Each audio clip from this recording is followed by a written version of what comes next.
The next chapter which we're going to deal with is theory of equations. So what is theory of equations? Now we have discussed different types of equations or the functions which we have dealt in previous sessions. So to start with, we have discussed about a linear equation which was y equal to mx plus c. Then we have also discussed about quadratic equation in the recent session of the topics, which was in the form ax squared plus bx plus c. So etc. and etc. We have different types of equations which are decided on the highest power they have. Say for example, if my linear equation is y equals mx plus c, my quadratic, which is y equals ax squared plus bx plus c, or next, if it is cubic, the next which comes in order, if it is cubic, then this is in the form ax cubed bx squared plus cx plus d. Then there is one common property which I identify in each of these, where I identify that linear, my power of the variable x is 1, and for quadratic, the power of the highest power of the variable is 2, and in cubic the highest power is 3. So each of the highest powers of x decide the different types of equations.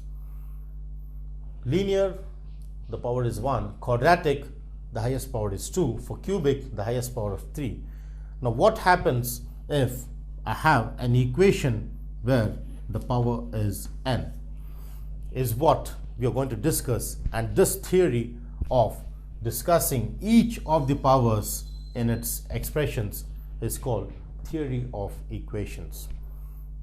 It may be any equation whose power is n, or x power 100, x power 1000, but for any equation we just examine the properties, we examine the roots, we find various other properties. As we have found in quadratic equations, there are two roots, the roots being real and equal, real and unequal, or imaginary or complex. So these are the different properties which we have identified in the nature of roots of different equations which we have considered. Similarly, we are going to enter into the general form of x power n sort of equations, which are called the polynomials, which we are going to discuss in the next session. But the study of each of these for their roots, for their connection of the roots with coefficients and various other properties comes under theory of equations, to be continued with the session. Now let's start with the first topic of first content of this theory of equations, which starts with polynomial. Now the whole of theory of equations is based on a polynomial. So it is very important to know what is a polynomial before we understand the further properties of theory of equations. Now as we have the word polynomial, it is defined in this manner.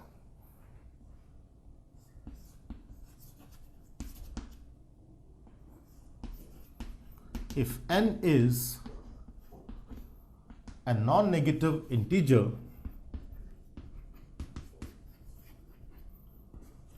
and if I have a0, a1, a2, ai till an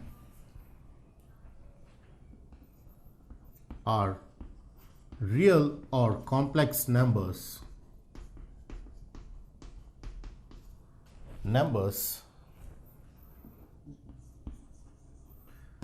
then for a0 not equal to 0, it is defined that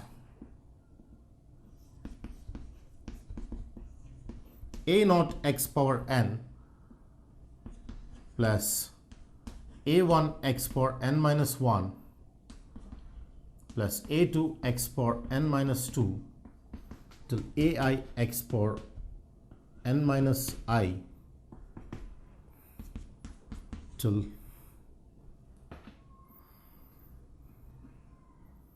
an minus 1x till an is how I define the polynomial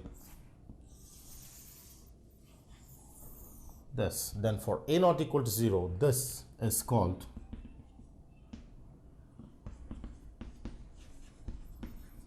a polynomial in x. Because the variable is x, I call this as a polynomial in x of degree n, because the highest power in this case is n. Therefore, the degree of the polynomial is n. So the definition is including all the factors here, which says that if n is a non-negative integer, that is, it can be either positive or 0, is a non-negative integer, and a0, a1, a2 till ai, so on and so forth till an are real or complex numbers, then for a0 is not equal to 0, my function f of x equals a0 x power n plus a1 x power so on and so forth is called a polynomial in x of degree n. So therefore, this is how we define a polynomial in general sense. Any expression which can be written in this form and satisfying each of these properties is called a polynomial. Let's see some contents here. Here, the special property is that a0 is called each of ai, or a0, a1, a2, so on till an are called coefficients of the given polynomial. The constants a0, a1, a2 till an are called coefficients of the polynomial, and a0 is given with the special name called leading coefficient. So this has a very vital role to play, because this is where I call a0 as the leading coefficient, which is never 0. So therefore, a0 is called the leading coefficient. And finally, this is a special coefficient because every coefficient is connected with x, but this is the only coefficient which is independent of x. Therefore, my last coefficient, which is generally denoted with an or with degree n, is called the constant coefficient. Or this is called the constant term. Now, as it comes to this, my an is the constant term, and each of ai, as I see here, I see that the general coefficient ai is said to be the coefficient of x power n minus I. So ai, which is called the general coefficient, is nothing but the coefficient of x power n minus I, is how we understand each of the properties, where a0 is the leading coefficient, and the leading coefficient is also called the constant term is also called the absolute term. Absolute term. So a0 is the leading coefficient, and an is called the constant term or the absolute term, and ai is called the general coefficient of x power n minus I, as can be identified here. So this entirely makes a picture of what a polynomial is. You can take many examples out here which satisfy. For example, if I take the polynomial p of x is root 3x cubed minus 7ix plus 4, then this is clearly a polynomial of degree 3 in x, because each of the coefficients are complex, because it can be real or complex, and each of them with a0 being root 3, and my next a1 is 0 because there is no x squared term, and my a2 is negative 7i, and my a3 is 4, and therefore each of the coefficients are derived from the given polynomial. So this is a polynomial in x of degree 3, is how we understand the polynomials through the given definition. Now, there is other representation for a polynomial, because some of the mathematicians also define a polynomial with its other representation as follows.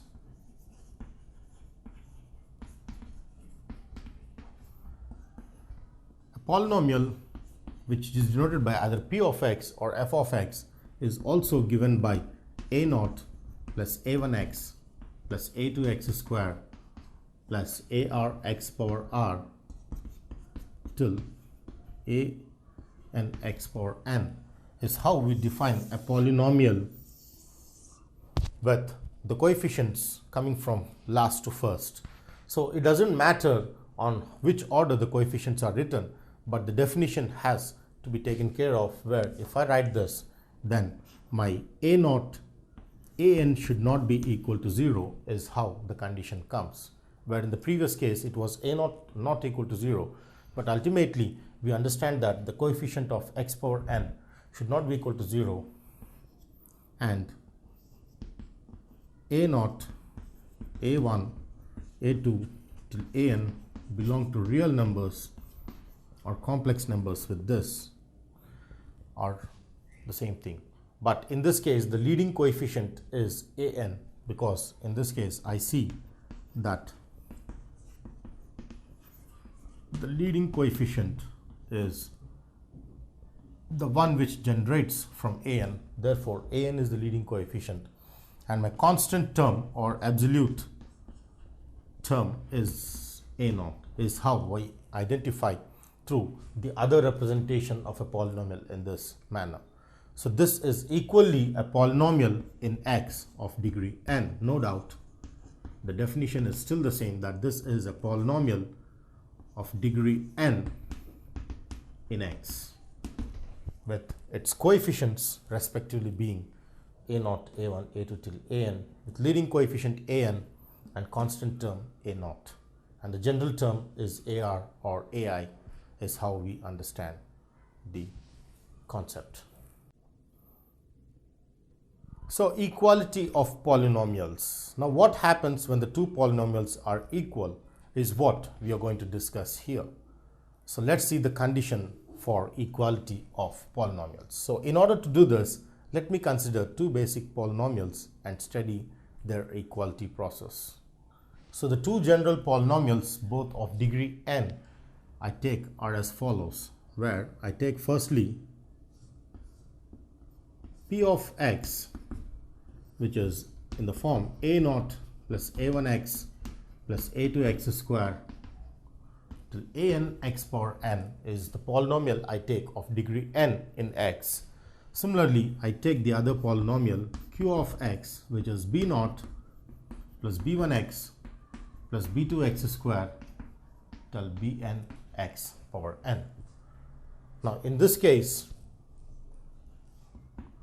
an is not equal to 0, in this case bn is not equal to 0, and are the leading coefficients respectively for px and qx, and these two are the constant terms respectively. So the two polynomials px and qx are equal if and only if I say that each of their coefficients are equal for all 1 less than or equal to k less than or equal to n, that is starting from 0 for all 0, that is when I take k is 0, 1, 2 till n, is how I understand the equality of the polynomials. So two polynomials are equal if and only if their like coefficients are equal. That is, when I take k is equal to 2, that is a2 is equal to b2, then we say the two polynomials are equal. Remember, the equality of polynomials is strictly based on equality of the respective coefficients. Very important formula out here is how we understand the equality of polynomials connected with equality of their respective coefficients. So a constant polynomial is a type of a polynomial which expects only constant, that is, it is independent of x. That is, a polynomial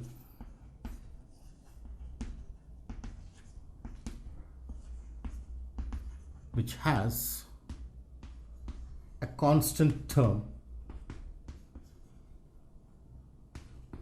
only is called a constant polynomial. say for example, I take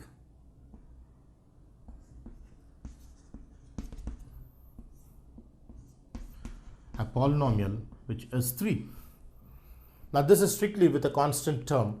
There is no x attached to it. So when you don't have any x related with the coefficient, that means that term is said to be independent of x, and hence the constant term here is this, and this is a constant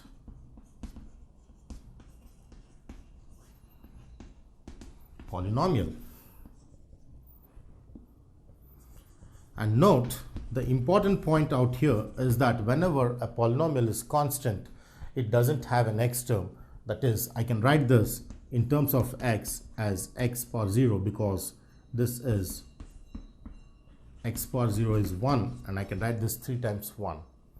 So when I write this as 3 times of 1, this one can be written as x power 0, which makes us understand that the power of x is 0, and hence for a constant polynomial, degree is always 0, is how we understand.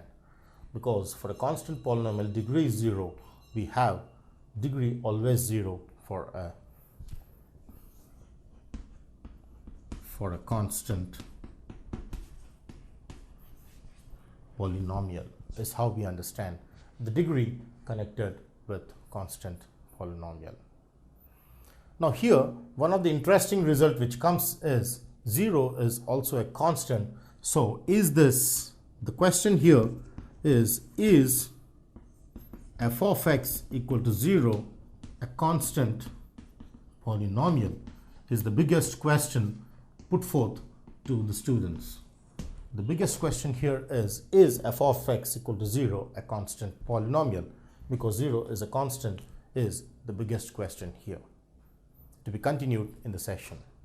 So the question put forth in the previous session is challenged to understand the difference between a constant polynomial and a 0 polynomial.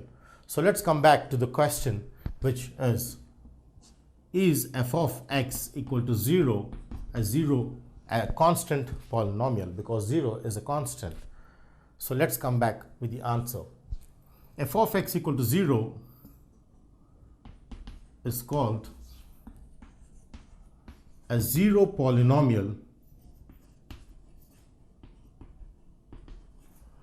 but it is not called a constant polynomial. Let's see how we support the statement. It's called a 0 polynomial. That means anything you have in the right as 0 is called a 0 polynomial. And note, f of x equal to 0 is not a constant polynomial. The reason is very important out here. We don't call this as a constant polynomial because since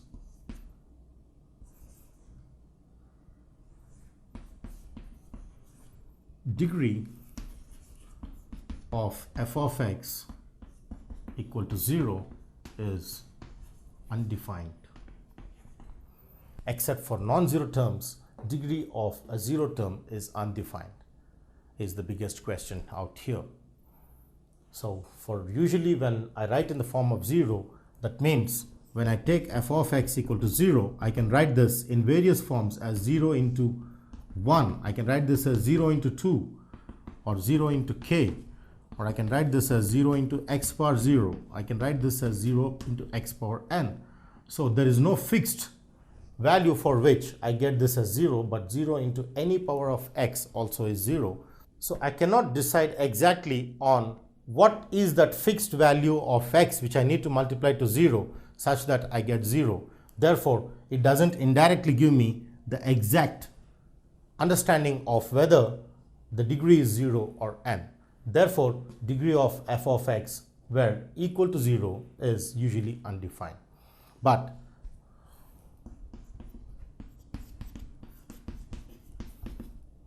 some k where k is not equal to 0 is a constant polynomial, because when it is a non-zero term, it has a fixed value. Say for example, f of x equals 3 can be written as 3 times 1, which can only be uniquely written as x bar 0 but cannot be expressed in any other form. Therefore, degree of this term is 0. Therefore, I call this as a constant polynomial.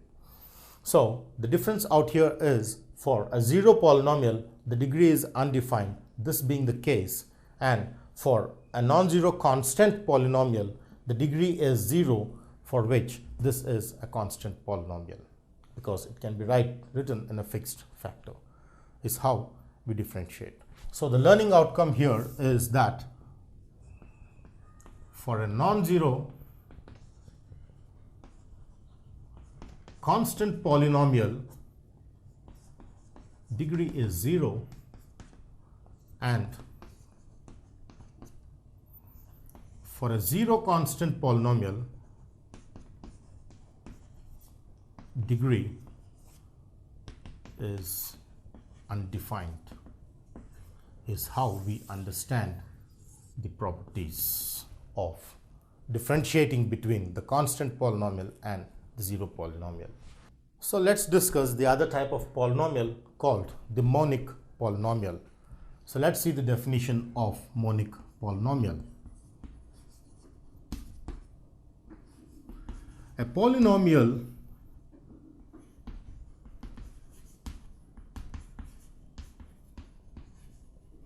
with leading coefficient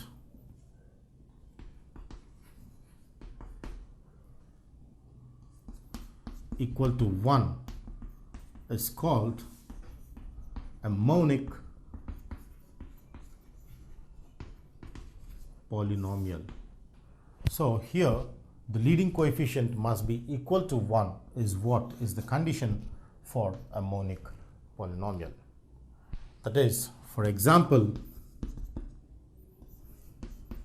p of x is equal to x squared minus 5x plus 6 has clearly its leading coefficient as an equals 1. If I take it as an x power n and x naught and etc. a naught plus a1x plus a2x squared, then an equal to 1 clearly gives me, or if I take a naught equal to 1, then clearly it is the coefficient of x squared, which is 1, gives me a naught equal to 1.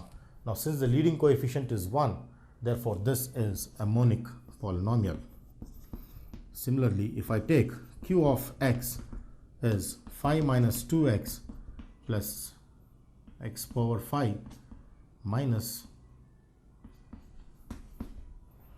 now here I see that the leading coefficient here is minus 2, that implies a naught is minus 2, which is not equal to 1.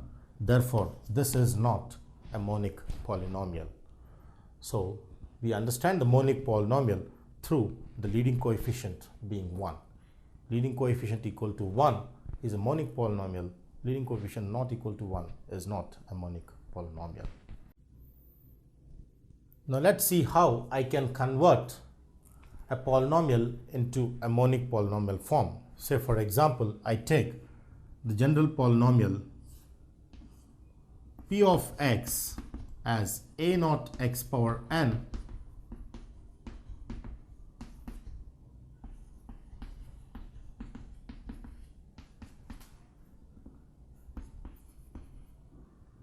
is what I get here. So as I come here, now because I want to make the leading coefficient as 1 in order to reduce to monic polynomial form, I take a naught common so that I get, when a naught is taken common, I get a2 by a naught of this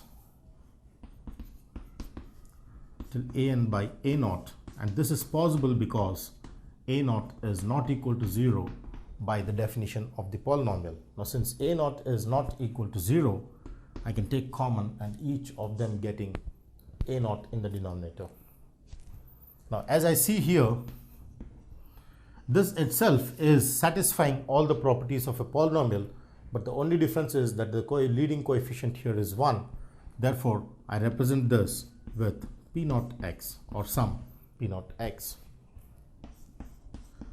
So every px can be written as a naught times p naught x, that is, this is a naught, which is leading coefficient,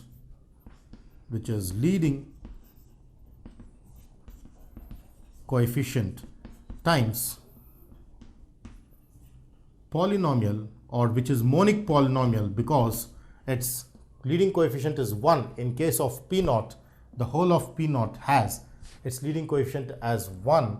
Therefore, this is entirely a monic polynomial inside the brackets. So this p naught x, which is represented for the whole expression, is monic polynomial of degree n, is how we express for the given polynomial. So every polynomial can be expressed as a product of the leading coefficient into the monic polynomial of degree n, is how we understand the expressing of a polynomial into the monic polynomial form. Now we are going to discuss about polynomial equation. So what do we mean by a polynomial equation? If the given polynomial is equated to 0, then we call that polynomial as a polynomial equation. So let's see how we can equate to 0. So a polynomial p of x, if I take as a naught x power n plus a1 x power n minus 1, a2 x power n minus 2 till an is equal to 0, then this polynomial, when equated to 0 with each of its property, is called a polynomial equation. This is called a polynomial equation of degree n, because it retains the highest power as n. This whole of the equation, with this being equated to 0, is called a polynomial equation of degree n, where the p of x is a polynomial. So I make a note that the left hand side of the above equation is a polynomial p of x in x of degree n. So this is how I differentiate between a polynomial and a polynomial equation. So the left hand side is a polynomial, but when the left hand side is equated to 0, the whole of the equation is called a polynomial equation. So the learning outcome is, if a polynomial is equated to 0, I get a polynomial equation of degree n. For example, if I have p of x equal to x square minus 3x plus 1, then I say my x square minus 3x plus 1 is a polynomial, and x square minus 3x plus 1 when equated to 0 is called a polynomial equation, is how I understand the difference between a polynomial and a polynomial equation. This is p of x equals to this. This is p of x equal to this equal to 0. This is a polynomial and this is a polynomial equation. So next is the 0 of a polynomial. So what do you mean by 0 of a polynomial? So let's see the definition in brief. So coming to the 0 of a polynomial, a real or complex number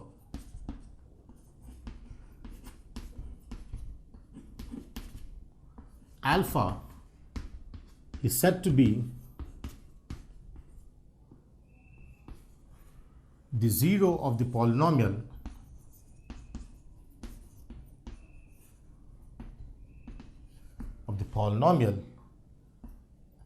if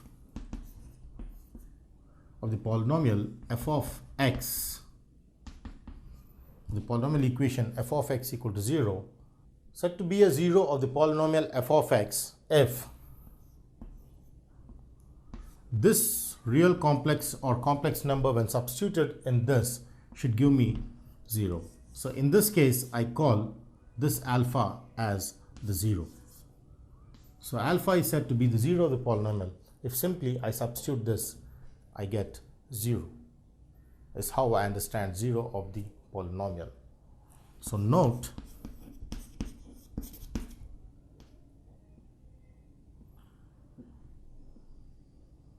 if for 0 of a polynomial I have seen f of alpha equal to 0, that implies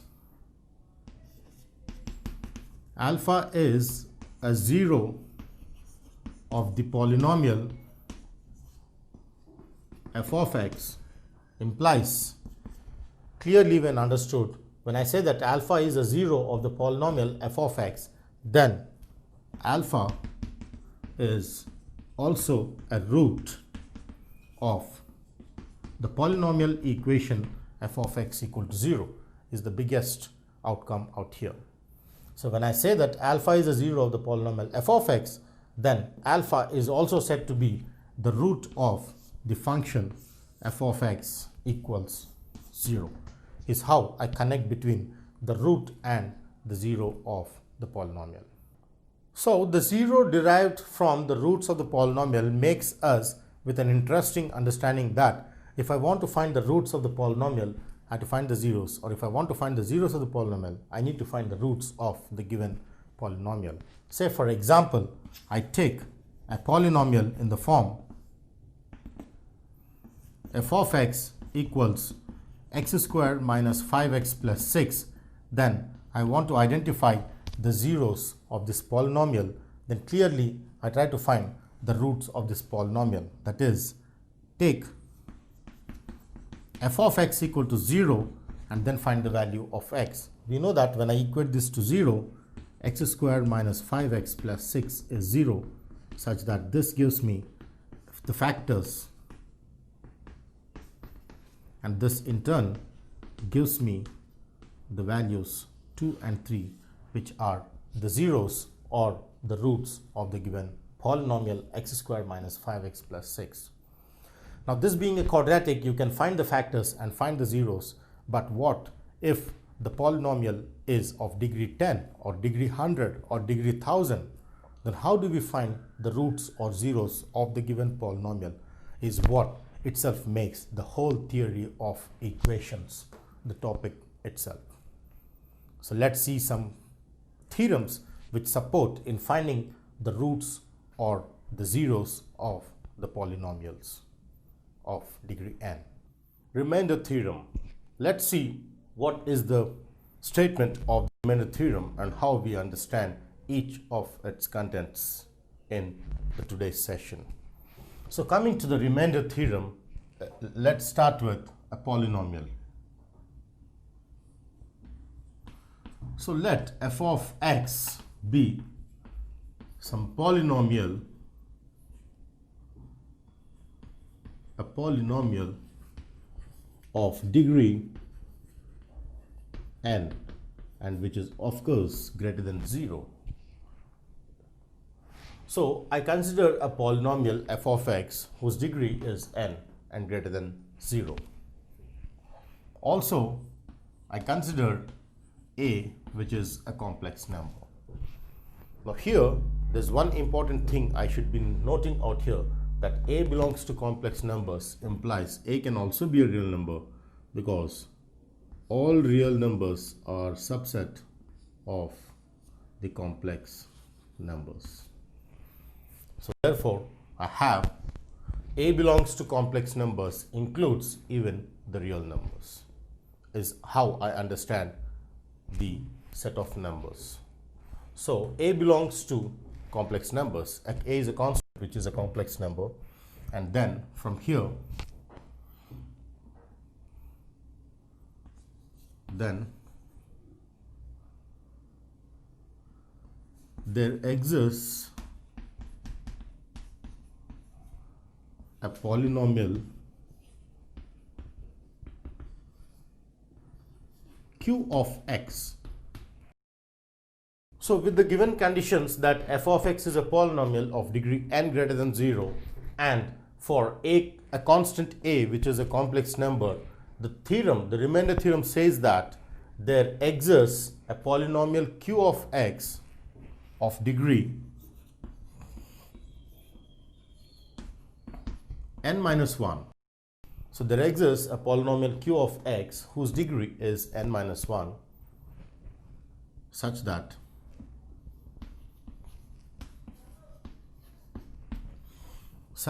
I can write f of x as x minus a into q of x plus f of a. Is how I understand the remainder theorem. So under these conditions, it says that there exists a polynomial q of x of degree n minus 1 such that f of x can be expressed directly as the linear factor x minus a times q of x plus f of a. Is how it is related, the remainder theorem, which we call this as. Now, I used the remainder theorem as discussed in the previous session to discuss or define a factor. We all know what are factors for the general numbers. We have seen the factor concept in the number systems itself. But now, let's see how I can define a factor using the remainder theorem concept. So when it comes to this, let me reconsider the statement of remainder theorem. Initially, it says that let f of x be a polynomial of degree n and which is greater than 0. Then the next is I consider a constant which is a complex number denoted with the symbol.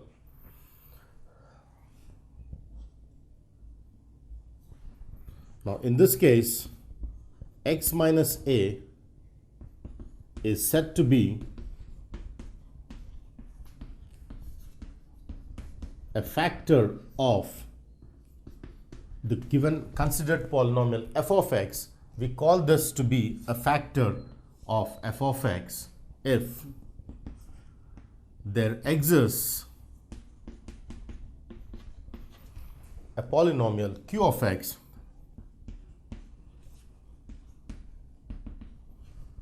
So polynomial q of x of degree n minus 1 such that the condition here is f of x is x minus a times q of x. Is how I understand the factor concept using the remainder theorem. So let's come back to the statement from the starting. So when I consider a polynomial f of x of degree n greater than 0, then also I consider a constant a which belongs to the complex numbers. Then I define x minus a is said to be a factor of the polynomial f of x if there exists another polynomial q of x whose degree is n minus 1 such that it must satisfy the mathematical equation f of x equals x minus a times q of x. Then we say this is a factor of this or a multiple of this under these conditions of the statement. So as I compare this with the remainder theorem, the only difference I find here is that x minus a is a factor of f of x if f of a is 0, because in remainder theorem we have plus f of a which is missing in the factor. Therefore, I can make a conclusion saying that, note, if x minus a is a factor of f of x, then the most important thing is that f of a will be 0. Is one of the most important property I identify in the note, the very important note which says that if x minus a is a factor of f of x, then f of a is 0, simply because this mathematical equation doesn't have f of a plus f of a, which was in the remainder theorem. So therefore, this makes us clearly understand that indirectly, when x minus a is a factor of f of x, then the formula is f of a will be 0. Now let's see some problems of understanding the remainder theorem through the live example problems. Now, if I have a problem where the question says, find the remainder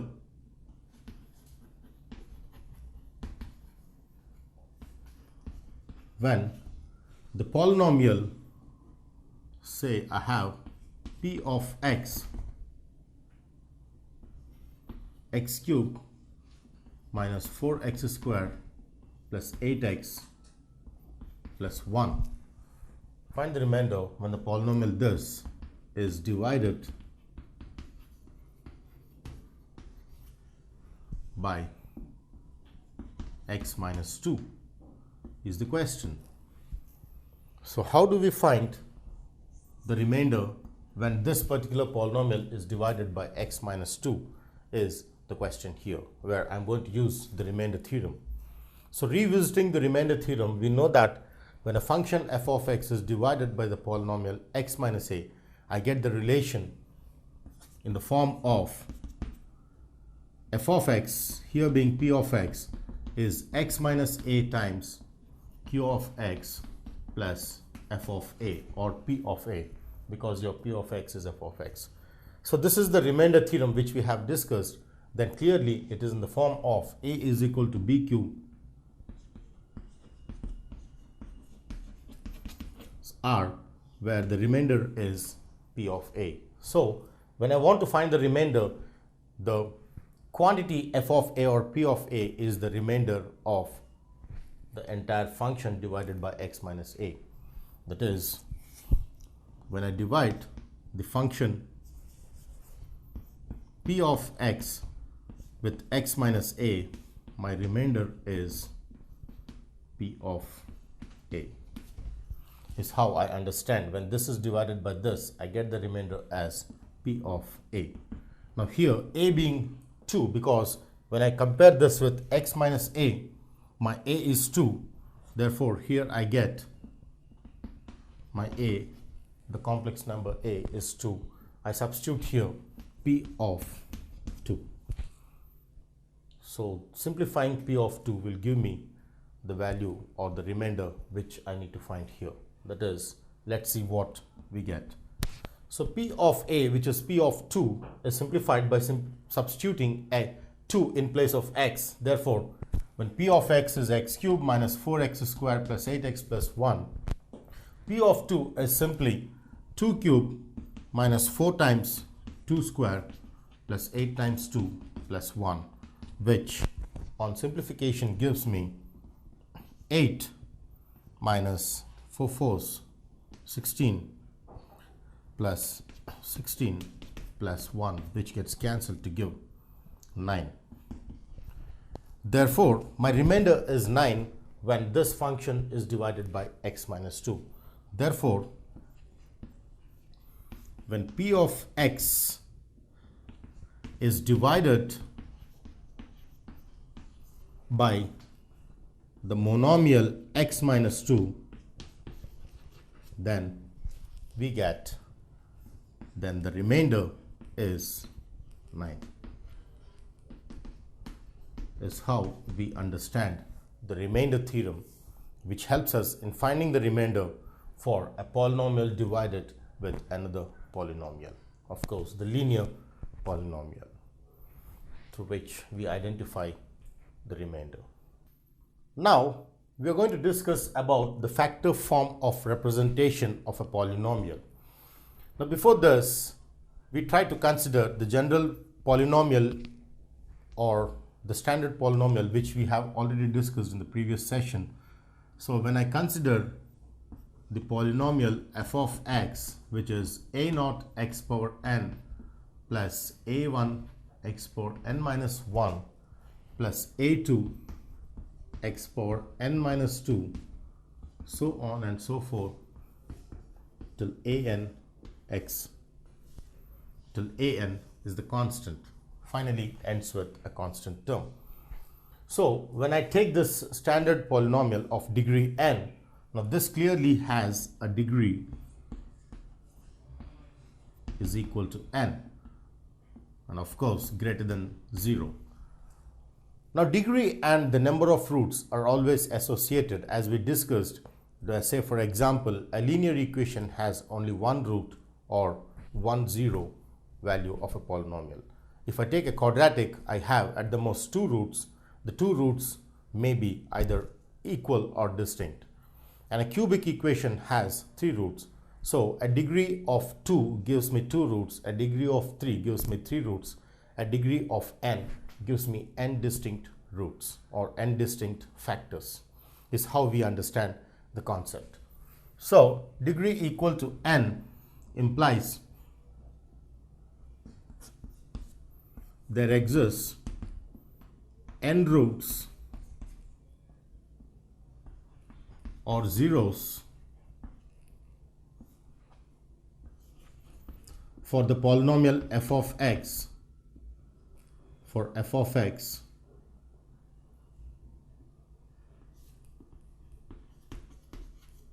need not be distinct because they can be repeated too. So this is very important point to be noted down, that if degree is n, then that implies there exists n roots or zeros for f of x which need not be distinct. So what I do is I consider the roots. So let alpha 1, alpha 2, alpha 3 till alpha n be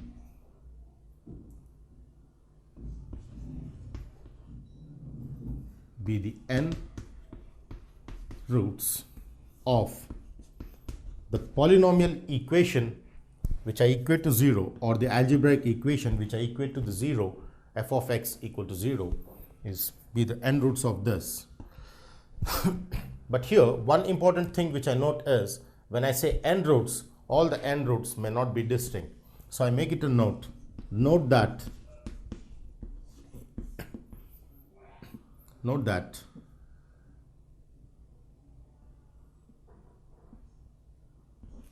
the above n roots need not be all distinct. That is, there can be some repeated roots in between, is how we understand with the rule need not be distinct. So note that the above n roots need not be all distinct. Now coming to this, f of x, which is a naught x power n plus a1 x power n minus 1 plus a2 x power n minus 2 plus so on till an, with its leading coefficient as a naught, can be taken out, and followed with the leading coefficient a naught, I can just multiply each of the factors which come in this manner. Initially my first root is alpha 1, so x minus alpha 1 will be the first factor of the polynomial f of x. Now my next root is alpha 2, so I get this x minus alpha 2 as the second factor of the polynomial f of x. Then my third factor is x minus alpha 3, so on and so forth, x minus alpha I, so on and so forth, x minus alpha n, is how I understand the factors. That implies the polynomial f of x can also be written in the form of factors which can be represented in this form. That is, when I have n factors which may not be distinct, that is alpha 1, alpha 2, alpha 3 and alpha 1, which are the roots of the polynomial equation or the algebraic equation f of x equal to 0, then with the leading coefficient taken out, I can express in the form of x minus alpha 1, x minus alpha 2, x minus alpha 3, till so on and so forth till x minus alpha n, is how we understand the factor form of representing the polynomial f of x. Now let's see a problem supporting the factor form of a polynomial. Say for example, I have an example problem which says form Amonic polynomial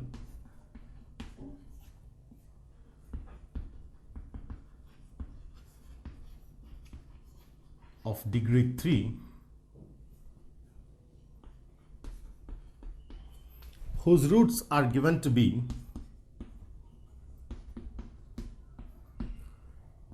this.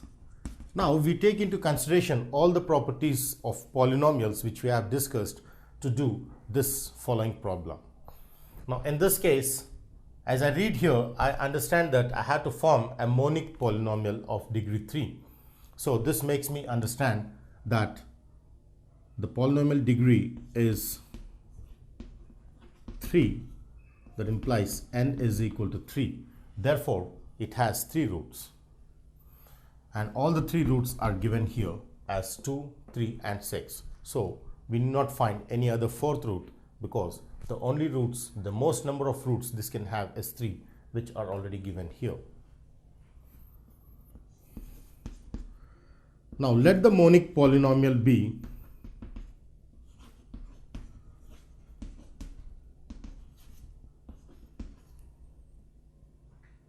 some p of x. So I take the monic polynomial as p of x, and since this is a monic polynomial, I have the leading coefficient, which I denote generally with a naught, is 1. My leading coefficient plays a vital role in representing the polynomial in a factor form. So therefore, because it's a monic polynomial, I identify its leading coefficient to be 1. And the roots of p of x are given to be 2, 3 and 6 are the roots, where this one is represented with alpha 1 and this with alpha 2 and this with alpha 3 as we have taken in the formula. Therefore, I can represent the polynomial in the factor form as p of x equals a naught into x minus alpha 1, x minus alpha 2 into x minus alpha 3, which we have already taken in the previous case. Here, degree n being equal to 3, I stop the factors at alpha 3. Now, each of alpha 1, alpha 2, alpha 3 are known, and my a naught is also known. I simply substitute in p of x. Therefore, substituting each of the values, I get my p of x is equal to a naught, which is 1, times x minus alpha 1, which is x minus 2, and x minus alpha 2, which is x minus 3, and x minus alpha 3, which is x minus 6, is what I get. Therefore, my polynomial here is in the form of x minus 2, x minus 3, and x minus 6, which on simplification gives me the polynomial. So let's simplify this in the form x minus 2 times x squared minus 3x minus 6x minus 9x plus 18. So initially I simplify these two factors and then simplify the rest, so that this comes as x cubed minus 9x squared plus 18x minus 2x squared plus 18x minus 18 2's 36. So this gives me x cubed minus 9x squared minus 2x squared is 11x squared plus 36x minus 36, which is nothing but the required polynomial. This is how I extract the monic polynomial of degree 3 with the roots 2, 3, 6 using the concept of factor representation, and thus the monic polynomial obtained. Is how the problem is done. Now, this is one of the most important session which connects the roots and coefficients. The roots which you're going to find for a given polynomial and the coefficients which exist in the polynomial are very much associated, and this is very useful to understand the relation between roots and coefficients, or finding the roots using the coefficients or finding the coefficients using the roots is how we transform from the roots to the coefficients or coefficients to the roots. So let's see how the roots and coefficients are related through the mathematical relation. So to start with, I considered initially an nth degree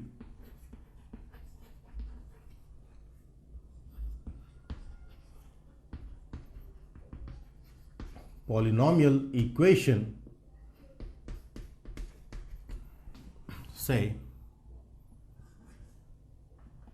x power n plus p1 x power n minus 1 plus p2 x power n minus 2, so on and so forth till pn minus 1x plus pn equal to 0.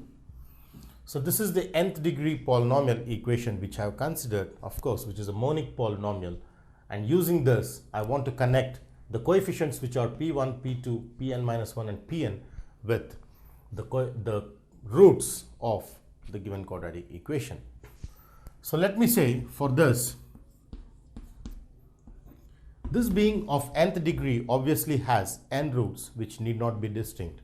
So I take the n roots, let alpha 1, alpha 2, alpha 3, so on and so forth till alpha n minus 1 and alpha n be the roots of equation 1, which I denote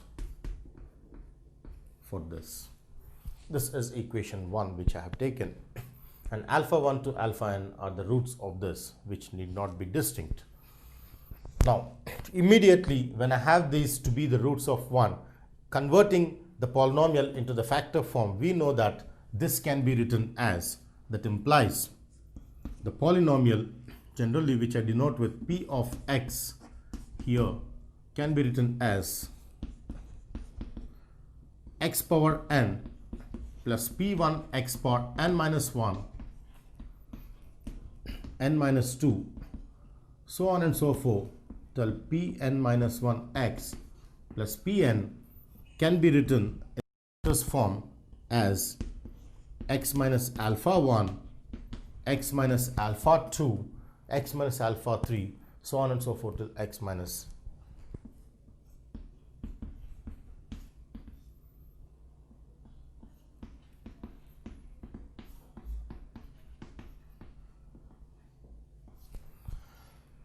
This is how I can write this in the roots form. So using the factors form, when I convert this, I get this. Now the question comes on further simplification of this and comparing the roots with the coefficients. The only intention of comparing the relation between roots and coefficients is that I expand this and I bring it in this form to see how they are related. So initially, to start with, x, I each time multiply x times x times x times x times x times. So how many x's are available here? We all know there are n number of x's. So x times x times x till n times is x power n is the first term which I get out here. So my first term is x power n. Then immediately to start with the next term, I have to see for next term multiplied with each of them.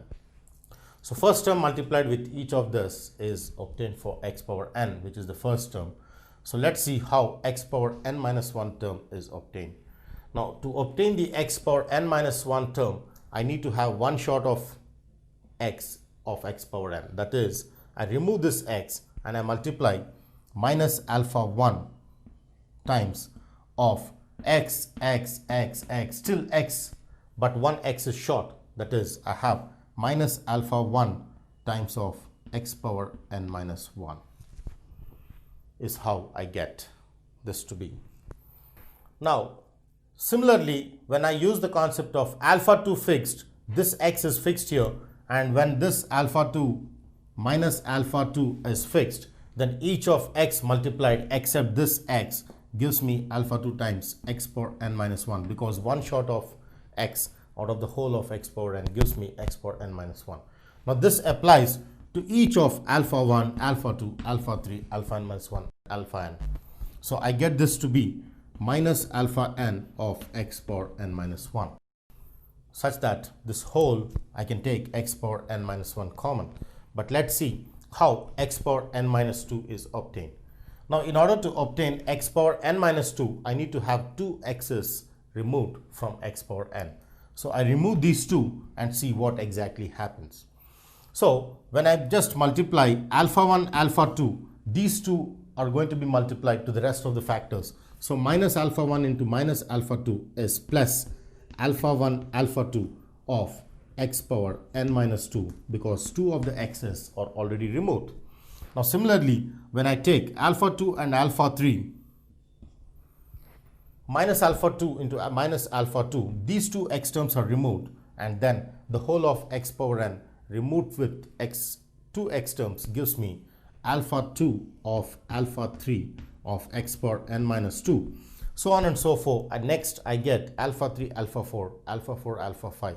So the roots are in pairs and they are multiplied in pairs of 2. So therefore I get this to be finally, with the last being alpha n minus 1 into alpha n of x power n minus 2 is how I get this. So that way, similarly, I get each of the factors coming with x power n minus 2. Next, when I want to have x power n minus 3, I take three terms, alpha 1, alpha 2, alpha 3, where minus into minus plus, plus into minus, minus. So I get alternate plus, minus, etc., through which I construct for n minus 3, n minus 4, n minus 5 based on the number of x terms I delete from x power n.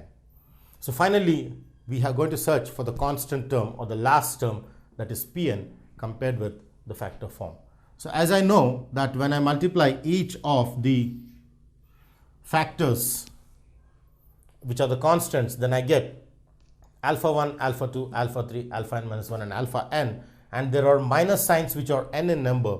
So minus, minus, minus taken n times will be minus 1 whole power n, because we don't know whether n is even or odd. I take minus 1 whole power n. The sign was decided by the even n or odd n. So in this case, this would be alpha 1, alpha 2, alpha 3 times of alpha n is how I get this when I simplify for each of the factors. Now let's take everything common and then compare to see what would be the outcome.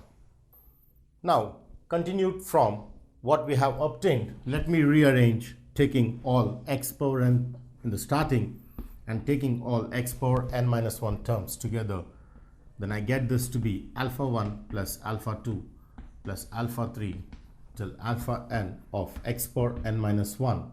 Then taking all the combined alpha 1, alpha 2 plus alpha 2, alpha 3 plus alpha 3, alpha 4 to alpha n minus 1 alpha n of x power n minus 2, and then proceeding I get next minus term, and finally my last term is minus 1 whole power n times alpha 1, alpha 2, alpha 3 till alpha n is what I obtain when I take this in the root form.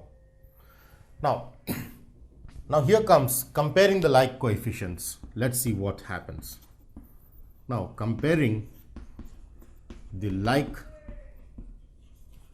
coefficients, I find x power n and x power n are always with the leading coefficient 1, which are equal, as can be clearly seen. Now let's see what happens with the relation between p1 and this, where I clearly see that my second coefficient p1 is minus times alpha 1 plus alpha 2 plus alpha 3 till alpha n. Next, my p2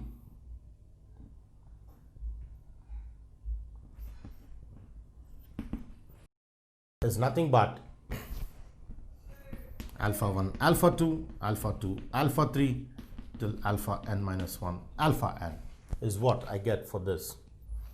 And similarly, my P3 would be alpha 1, alpha 2, alpha 3, etc. and etc.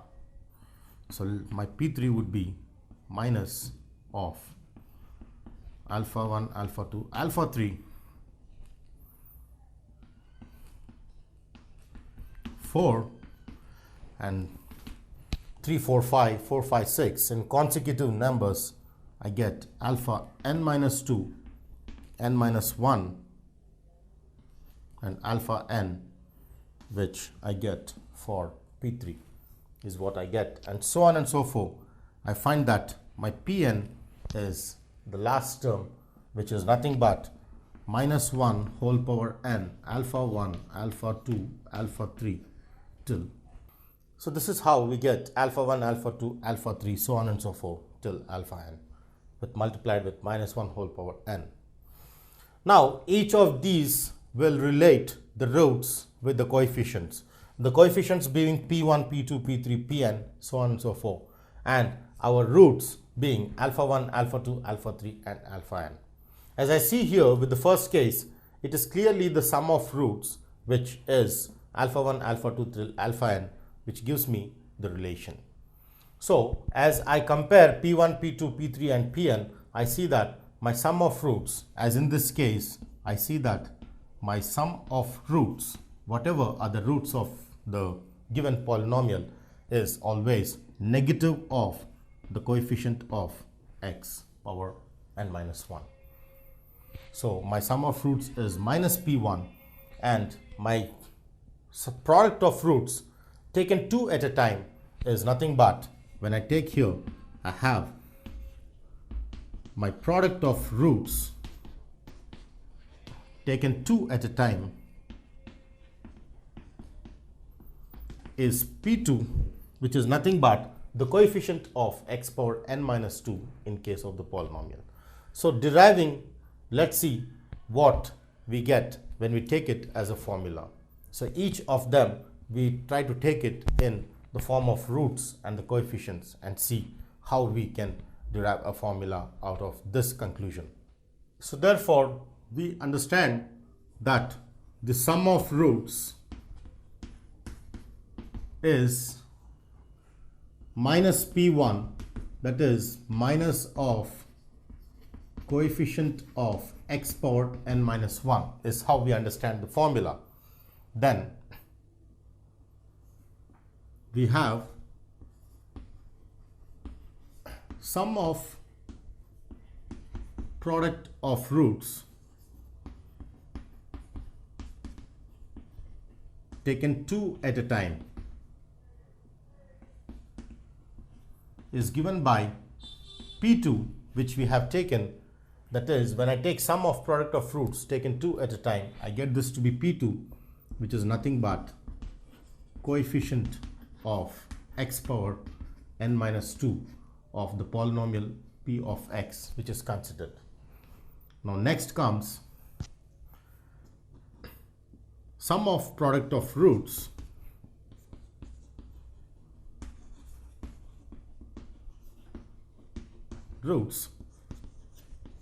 taken 3 at a time will be nothing but minus P3, because every time it is minus plus minus plus, so I get minus P3, which is nothing but negative of coefficient of x power n minus 3. So taken 4 at a time would be obviously P4, and how, etc., so on and so forth. Then finally the product of roots, which is denoted by minus 1 whole power n of Pn, is what I get for the product of roots, which is minus 1 whole power n Pn, and this is nothing but minus 1 whole power n of the constant term of the given equation. So whenever I have a constant term, I just multiply minus 1 whole power n, then I get all the product of roots which are equal. Is how I understand each of the roots connected with the coefficients in their own respective properties. Now let's see one example problem for understanding the relation between roots and coefficients. So basically in this example problem, I consider a polynomial with coefficients and then I find the roots. The example problem is like this. The question says if 1, 1 alpha are the roots of the quadratic cubic polynomial x cube minus 6x square plus 9x minus 4, then the question is to find the alpha. So there are three roots given for this cubic polynomial of degree 3, and I had to find one of the root, which is alpha. So basically there are two roots given and the third root is unknown, which we are going to find in this problem. So initially, to start with, it is given that the polynomial, which I denote with p of x, is given to be x cube minus 6x squared plus 9x minus 4. And since 1, 1 alpha are the roots, I can write this with the leading coefficient being 1. I can write this as x minus 1 into x minus alpha. Now as I compare this with the degree n, which is 3, the polynomial of degree n, I see that my p1, which is coefficient of x squared, is minus 6, and my p2, which is coefficient of x, which is 9, and my p3, which is minus 4. As I see here, p1, p2 and p3 are clearly minus 6, 9 and minus 4 respectively.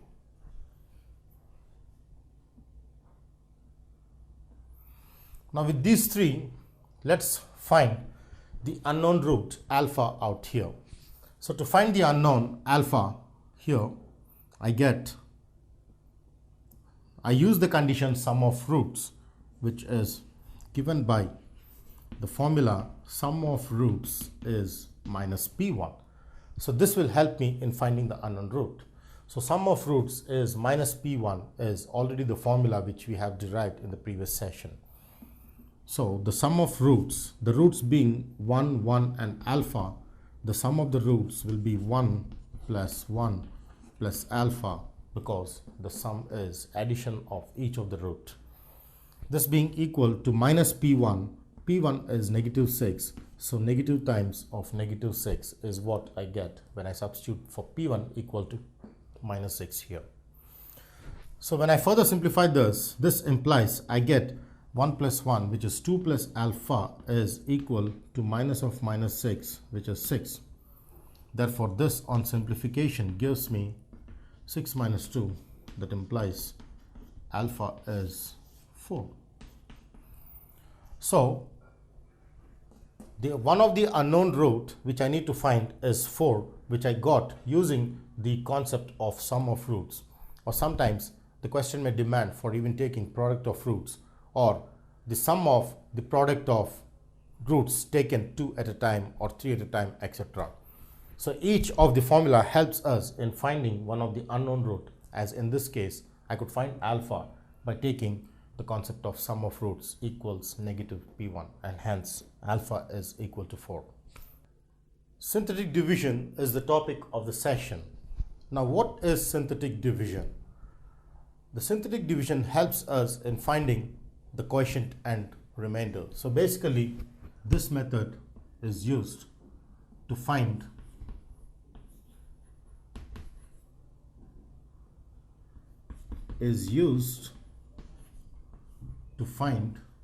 the quotient and remainder. So it helps us in finding both the quotient and the remainder using the synthetic division. So let's see how we can find the quotient and remainder when a polynomial is divided by another polynomial. And then finally, the quotient and remainder can easily be found using the synthetic division method. So let's take one example problem to understand this directly through a problem solved. So here I have the question which says that find the quotient and remainder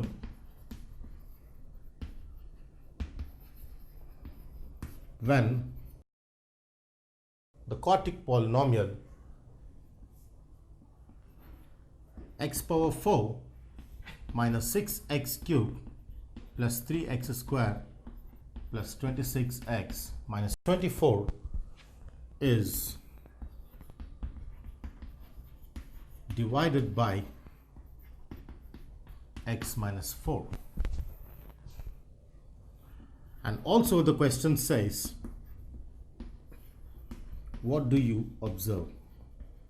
So I have to observe something interesting out of the solution. So let's include that in the later stage of after solving the given problem. Now, as the question clearly says that this polynomial of degree 4 is divided with x minus 4, then I need to find the quotient and remainder. So in this case, we use the synthetic division method, or in this manner of the problem. So initially what I do is I take the polynomial of degree 4 as p of x, which is x power 4 minus 6x cubed plus 3x squared plus 26x minus 24. Now in this case, clearly this is a polynomial of degree 4, so n is equal to 4, and this is divided by x minus 4. When compared with x minus a, my a is 4 here, because the remainder theorem says that if f of x is divided by x minus a, the remainder is f of a. That is, I get a as 4 when compared with x minus a. So this polynomial is divided by this, and we are going to use synthetic division method in finding the quotient and remainder. So initially in the synthetic division method, the step 1 includes taking all the coefficients of the polynomial p of x, including the leading coefficient. So as I see, each of the coefficients here are 1, minus 6, 3, 26 and minus 24. So I include all of the coefficients starting with the first coefficient in order, but it's very important that I take in order of the degrees. The coefficients are also taken in order of degree. First is x power 4 coefficient, then is x cubed coefficient, and then is x squared coefficient, and then is x coefficient, and then is the constant term. So writing in order is very important. Suppose I don't have this x squared term, then I do not neglect, but simply I write 0 in place of x squared term, which is not existing, because when you take in order, the x squared term is not existing. First rule is how we take. Now since each of the degrees exist, so I take the coefficients in order as 1, minus 6, 3, 26 and minus 24. Then I take the bracket out there and I make a column out here, so that initially in the first case I take 0 and I take this a, the a which is 4 out here. The value of a is always taken on, so this is always taken on the left for whatever a we have from the given problem. In this case, a being 4, I have a equal to 4 out here, the coefficients out here. And initially when I start this problem of synthetic division, remember I always start with 0 placed in the first column of the coefficient. So I start with 0 and then I go with step-by-step process to get the remaining values out here. So the step 2 includes taking a equal to 4, and step 3 includes taking 0 below the first column of the coefficient. So with the step 3, the step 4 includes adding the first column of the elements. So when I add here, I just have 1 plus 0, which is 1. Then my step 5 includes the added element multiplied with this and put in here. So 1 into 4 is 4, which I get here. So similarly, repeating the same process of adding I get minus 6 plus 4, which is minus 2. Then again, I repeat the process of multiplying each time, so that minus 2 into 4, when I multiply with this, I get minus 8, and this when added with this gives me negative 5, and which in turn is multiplied with this, so that minus 5 times 4 is minus 20, which on addition gives me 6. Then again multiplied with 6 fours gives me 24, and when I add this gets cancelled and I get 0, which is called the remainder of the given polynomial. So whatever value I get in the last is the remainder, and this will derive the quotient, is how we understand through synthetic division method. So this will be the remainder, the last term will be the remainder, and the first 4 out here, the remaining elements, will form a quotient. So let's see how the quotient polynomial is formed here. So when I come to the quotient, as I know that a polynomial f of x has degree n, its quotient will have the degree n minus 1, because this is with degree 1 multiplied with quotient polynomial of degree n minus 1. N minus 1 plus 1 retains back degree n of the original polynomial f of x. So the quotient obviously has degree 1 short of the original polynomial p of x. Therefore, the degree of the polynomial p of x in case of this problem being 4, the degree of quotient will be 1 less, that is 4 minus 1, which is 3. So therefore, it starts with cubic polynomial. So each of the coefficients are multiplied to the polynomial of degree 3, and then the next coefficient is multiplied with the next of 1 short of this 3, which is x squared. Then the next coefficient minus 5 is multiplied to x power 1 plus 6 times of x power 0, which is 1. Is how I get the coefficient when I multiply each of the constants as obtained through addition multiplied to x cube, x square, x and 1. Here x cube, because this is x power 4, if that is x power n, the quotient starts with x power n minus 1, n minus 2, n minus 3, etc. till the constant term. So therefore, finally, the quotient q of x, which we generally denote, is given by x cube minus x square minus 2x square minus 5x plus 6 is the coefficient which I obtain here, and the remainder which I got is 0 out here. So this is how synthetic division helps us in finding the quotient from here and finding the remainder from the last constant as obtained, using the different steps of construction using synthetic division method. Now once we have obtained the quotient and remainder from the first case of the problem, the second part of the question asks, what do you observe? Is very interesting, which connects mathematical properties with the observation. As I clearly see that the remainder is 0, that means this is exactly divisible by this. So when I say that a number is divisible by other number, then the remainder is obviously equal to 0.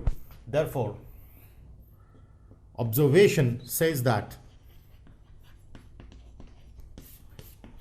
remainder equal to 0 implies p of x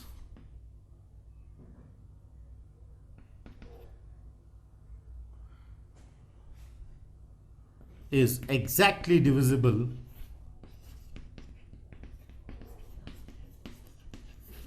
by x minus 4 is how we understand, or even I can say p of 4. So therefore p of 4 equal to 0. So whenever the remainder is 0, we understand that a given polynomial is exactly divisible by the other polynomial, or a quantity is divisible by the other quantity when the remainder is 0, or when the remainder is 0, we say that a quantity is exactly divisible by the other quantity. Is how we understand in mathematical properties through the synthetic division, which mainly helps us in finding the quotient and remainder. And one more important note which I would like to make here is that synthetic division is also called the Horner's method. This is also the method of solving is called Horner's method, is what we need to identify in case of synthetic division. So the method of solving, finding the quotient and remainder using the synthetic division method is called the Horner's method. Is an important note we need to make in case of the synthetic division method.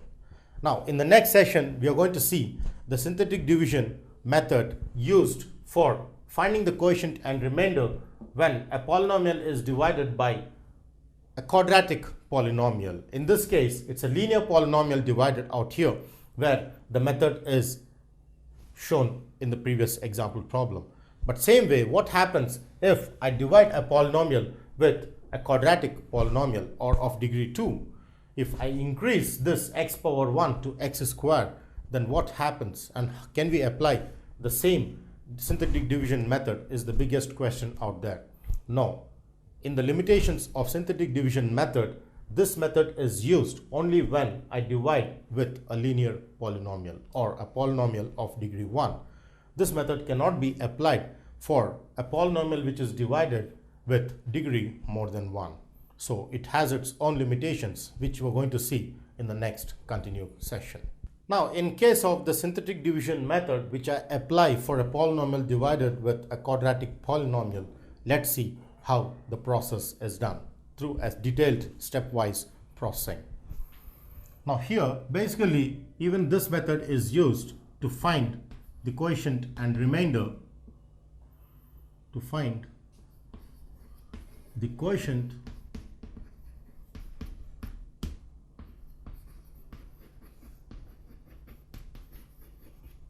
and remainder when p of x is divided by x squared minus px minus q.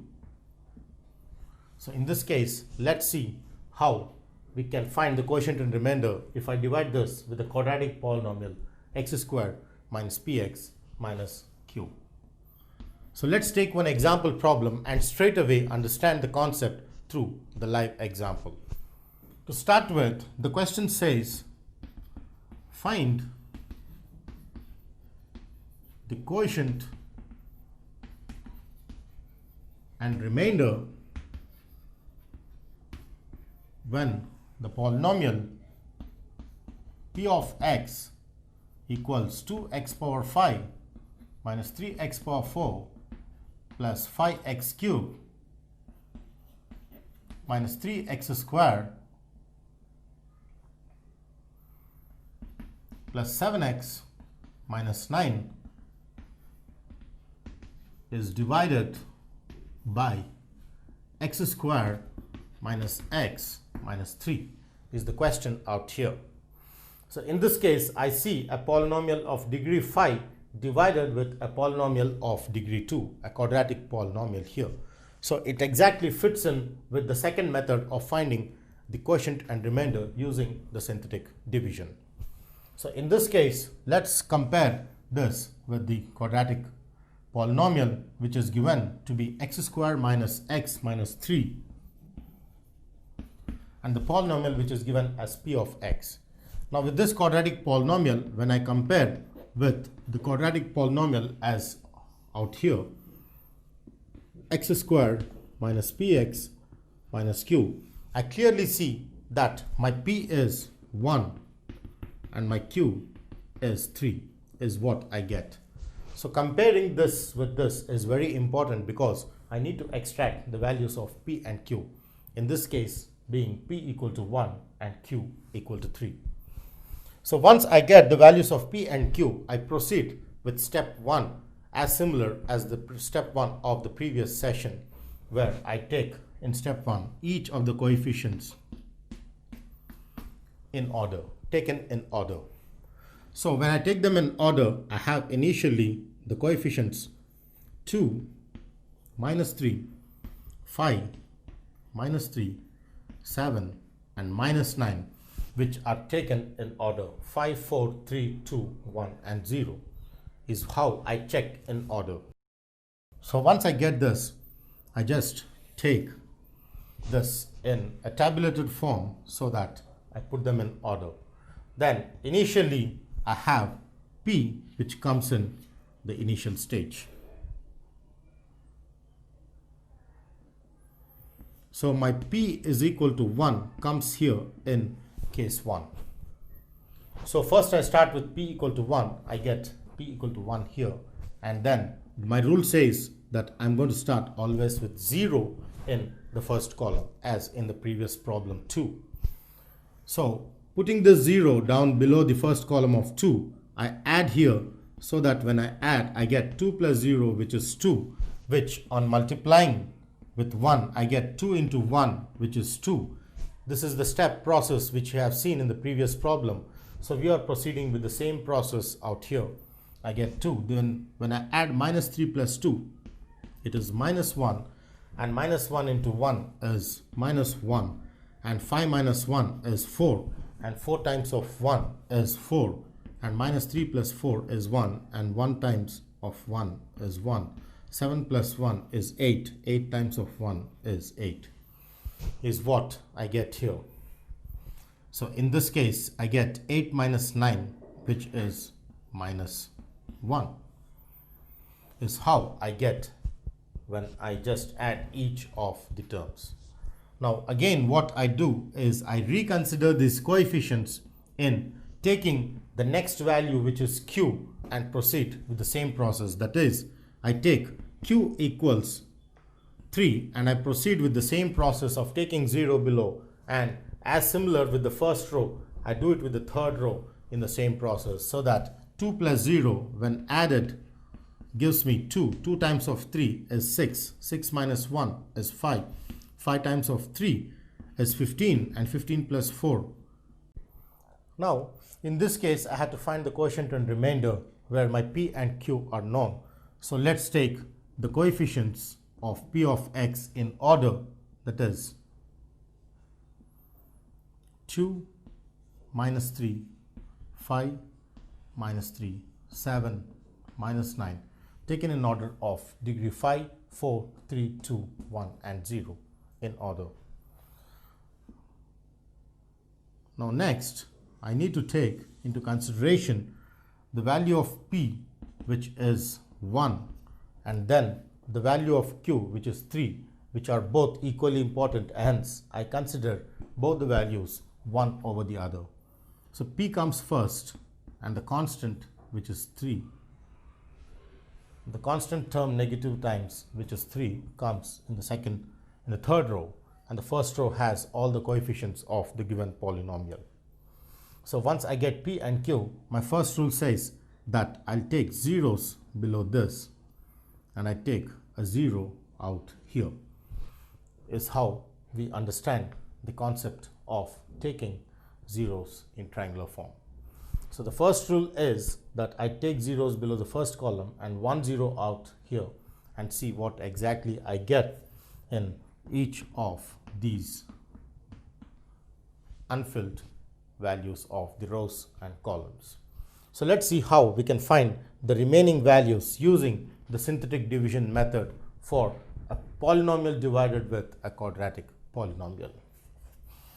So as in the case, similarly, I see that I need to add the first row, which gives me 2 plus 0 plus 0, which is 2, and this when multiplied with P gives me all the values on the second row, and whatever I multiply with Q gives me the values in the third row, but with a specific rule identified in each of the cases. Now as I see here, 2 times of 1 is 2, which I get when I multiply in the second row. When I add back, I get minus 3 plus 2, which is minus 1. Therefore, I use this element in finding the remaining elements of both the second row and the third row for respective P equal to 1 and Q equal to 3. Now once that I have multiplied this with this, I got this to be 2. Similarly, what I do is I multiply this with this so that I get the next value. So when I multiply minus 1 with 1, I get minus 1, which comes out here.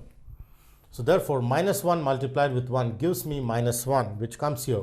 But what comes here is based on multiplication with q. Therefore, to get an element out here in this case, then I multiply this with this, which gives me 6. 2 multiplied to 3 gives me 6, which is filled out here. Therefore, 5 plus 6, which is 11, minus 1, which is 10, which comes out here, is the one which is multiplied to both p and q, so that I get this.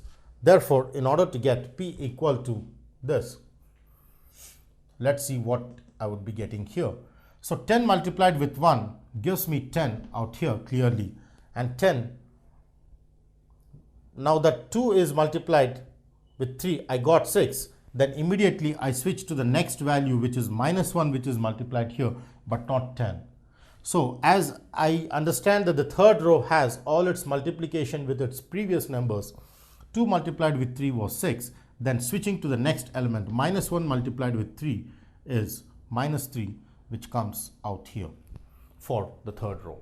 So similarly, when I just add them, 10 minus 6 is 4, which I get here. Therefore, 4 multiplied with 1 gives me 4, but when I come to the next row, this is the next number which is multiplied in terms of q, that is 10 is multiplied with 3 to get 30, but 4 is not multiplied to 3. Is a very important note which I make here. It is the previous number which is multiplied, but not that number. But for p, it is that number which is multiplied. For q, it is the previous number which is multiplied, so that I get here. So to try with the next, it's quite easy now that I multiply 4 with 1 to get, so let me add this, and I get this to be 7 plus 4 is 11 plus 30, which is 41. So it is 41 which is multiplied to 1, so that I get 41, and it is the previous number 4 which is multiplied to q, that is 3, that is 4 3s, which is 12, is what I get in this case of. Therefore, when I add 7 plus 4, which is 11 plus 30, which is 41, now in this case of the last row, I don't have 41 multiplied with 1, but I take 0 here, because 0 is a fixed value which I take in case of this, this, this, and this. The rule of the synthetic division says that we take zeros in this column, in this, and this, which are always fixed. That is, the last element of the second row will always be 0, and the first element will also be 0. And for the second row, the first two elements will be zeros, which are fixed as zeros, the method and the rule which we follow here. Now, as coming to q, as we clearly know that the previous term is multiplied to q, that is 4 times 3, which is 12, which comes on in the last element. And then finally, when I add this, 12 minus 9, which is 3, is what I get. Then the last two elements will decide the remainder of the given polynomial division. So these two constants will decide the remainder, and the first 4 coefficients will decide for the quotient. Is how the synthetic division is understood for finding the quotient and remainder when a polynomial is divided with a quadratic polynomial, x squared minus px minus q. So in this case of a quadratic polynomial divided, we have two-step process through which we get this, and then after this, immediately my quotient, which is denoted by qx, is given by the degree of the polynomial being 5 reduces to the degree 4 and then to degree 3, where I get a polynomial of degree 3 because it jumps 2 steps down, 2 of the polynomials, one with p and one with q. So when I just remove the degree 2 out of 5, I get 3. So my quotient will have a degree of 3, so that here I get 2x cubed minus x squared plus 10x plus 4, that is each coefficient multiplied to the respective polynomial of degree 3, 2, 1 and 0. So 2 times of x cube minus 1 times of x squared plus 10 times of x plus 4 is what I get as the quotient, and my remainder, if I denote with the polynomial r of x, is given by 41 and 3 are denoted with 41x plus 3, which are connected through x and constant. I get 41x plus 3, which is the remainder. So when a polynomial of degree 5 is divided with a quadratic polynomial, I get the quotient as this and the remainder as this using the two-step process. Now it's very important that a synthetic division applied for a quadratic polynomial is quite different. So let's revise on what we have done in each of the steps. So initially, with the problem considered, I have taken all the coefficients taken in order, that is 2, minus 3, 5, minus 3, 7 and minus 9 taken in order of 5, 4, 3, 2, 1 and 0, the order of the degrees in descending order. Then I extract the values of p and q from this quadratic polynomial compared with x squared minus px minus q, where my p is 1 and q is 3 is how I identify. Then those values of p and q as obtained are extracted and then put in the leftmost column. Initially p is equal to 1 and q equal to 3 are put side by side. P is the coefficient of x minus x and q is the constant term in negative sign. So in this case I take p and q. Then the most important thing is that I take the first and the last elements as zeros in the first rule of the second row. Then the second rule is that the first two elements are taken as zeros in the second column, the third row of which involves q. Now once I take zeros, initially I add the first row so that I get 2 plus 0 is 2, which I multiply with p to get the next term. So 2 times of 1 is 2, which I get out here, and this is already 0. So minus 3 plus 2 plus 0 is minus 1. Now this is multiplied respectively with p to get this and with q to get that. So the rule says that minus 1 times of 1 is minus 1, which comes in the next row, and it is not that minus 1 is multiplied to q, but its previous term multiplied to q is the most important note which we need to make in synthetic division of this type. So it is the previous term which is multiplied to q, that is 2 times of 3, which is 6, which comes out here. So that 5 plus 6 minus 1 is 10, and 10 multiplied with 1 is 10, and previous term minus 1 multiplied with 3 is minus 3, and so on and so forth. So proceeding, we get on addition the different coefficients where the last two coefficients decide the remainder polynomial of the division out here. So with these two deciding the remainder polynomial, these first four coefficients decide the quotient polynomial. Therefore, my quotient polynomial denoted by qx is given by 2x cubed minus x squared plus 10x plus 4, the highest degree being 3, because if the highest degree of the polynomial is 5 and it is divided with a polynomial of degree 2, then the solution would reduce its degree by 2 units, that is 5 minus 2, which is obviously 3, which comes out here. So this is the quotient polynomial, and the remainder Rx is given by the last two coefficients, that is 41 multiplied with x plus the constant term 3. Therefore, my remainder is Rx equals 41x plus 3. This is how the quotient and remainder are obtained through the synthetic division method of the second type, applied exclusively when divided with a quadratic polynomial of the form x squared minus px minus q. Now next we will see the trial and error method, which is one of the significance of synthetic division. Now that we have learned the synthetic division, the question arises, what is its significance? As we know that the main intention of finding out the roots, or the whole topic of theory of equations, is based on finding the roots of a given polynomial, we try to understand that synthetic division is one of the methods through which I can find the roots. So in this case, the method which I use in finding the roots is trial and error method which of course uses synthetic division too.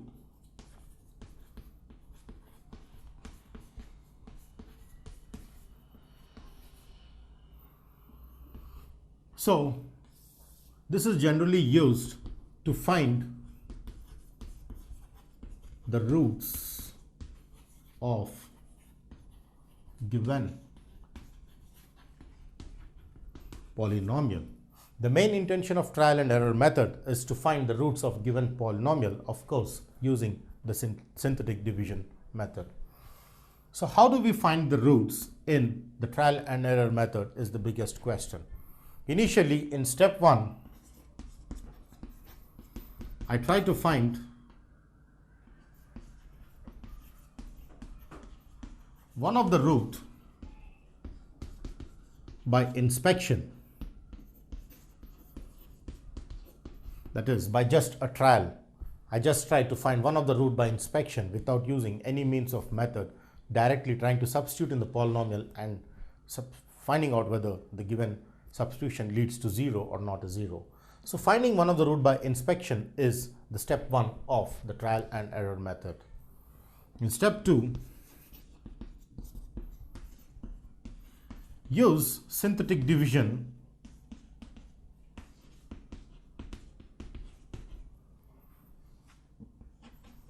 using that root, the one which you have found in the step 1, as x minus alpha. If suppose one of the root is taken as alpha, then we use synthetic division using that root as x minus alpha. So therefore, these two lead to finally finding the roots in its own simplified form. So let's see how these two steps leads to finding the roots of a given polynomial, of course, by using synthetic division and by trial and error, the method called trial and error method. Let's take this method with an example problem solved in various series of steps. So let's take one of the example problem where I would like to solve the equation x cubed minus 3x squared minus 16x plus 48 equal to 0. Now I need to solve this cubic polynomial using the trial and error method. So let's see how we can do that. Now, as the step 1 of the trial and error method says that I find one of the root using the inspection.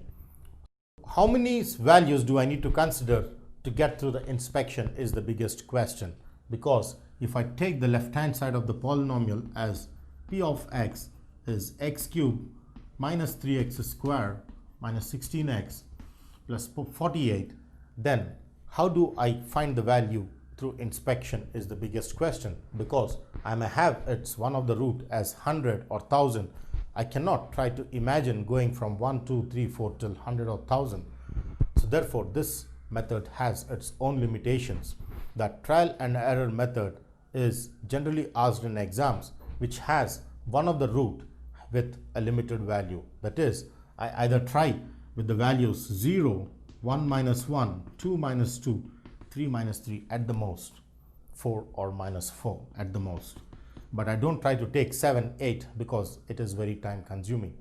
So with these limited values of x, I try to find by inspection if one of these are the roots.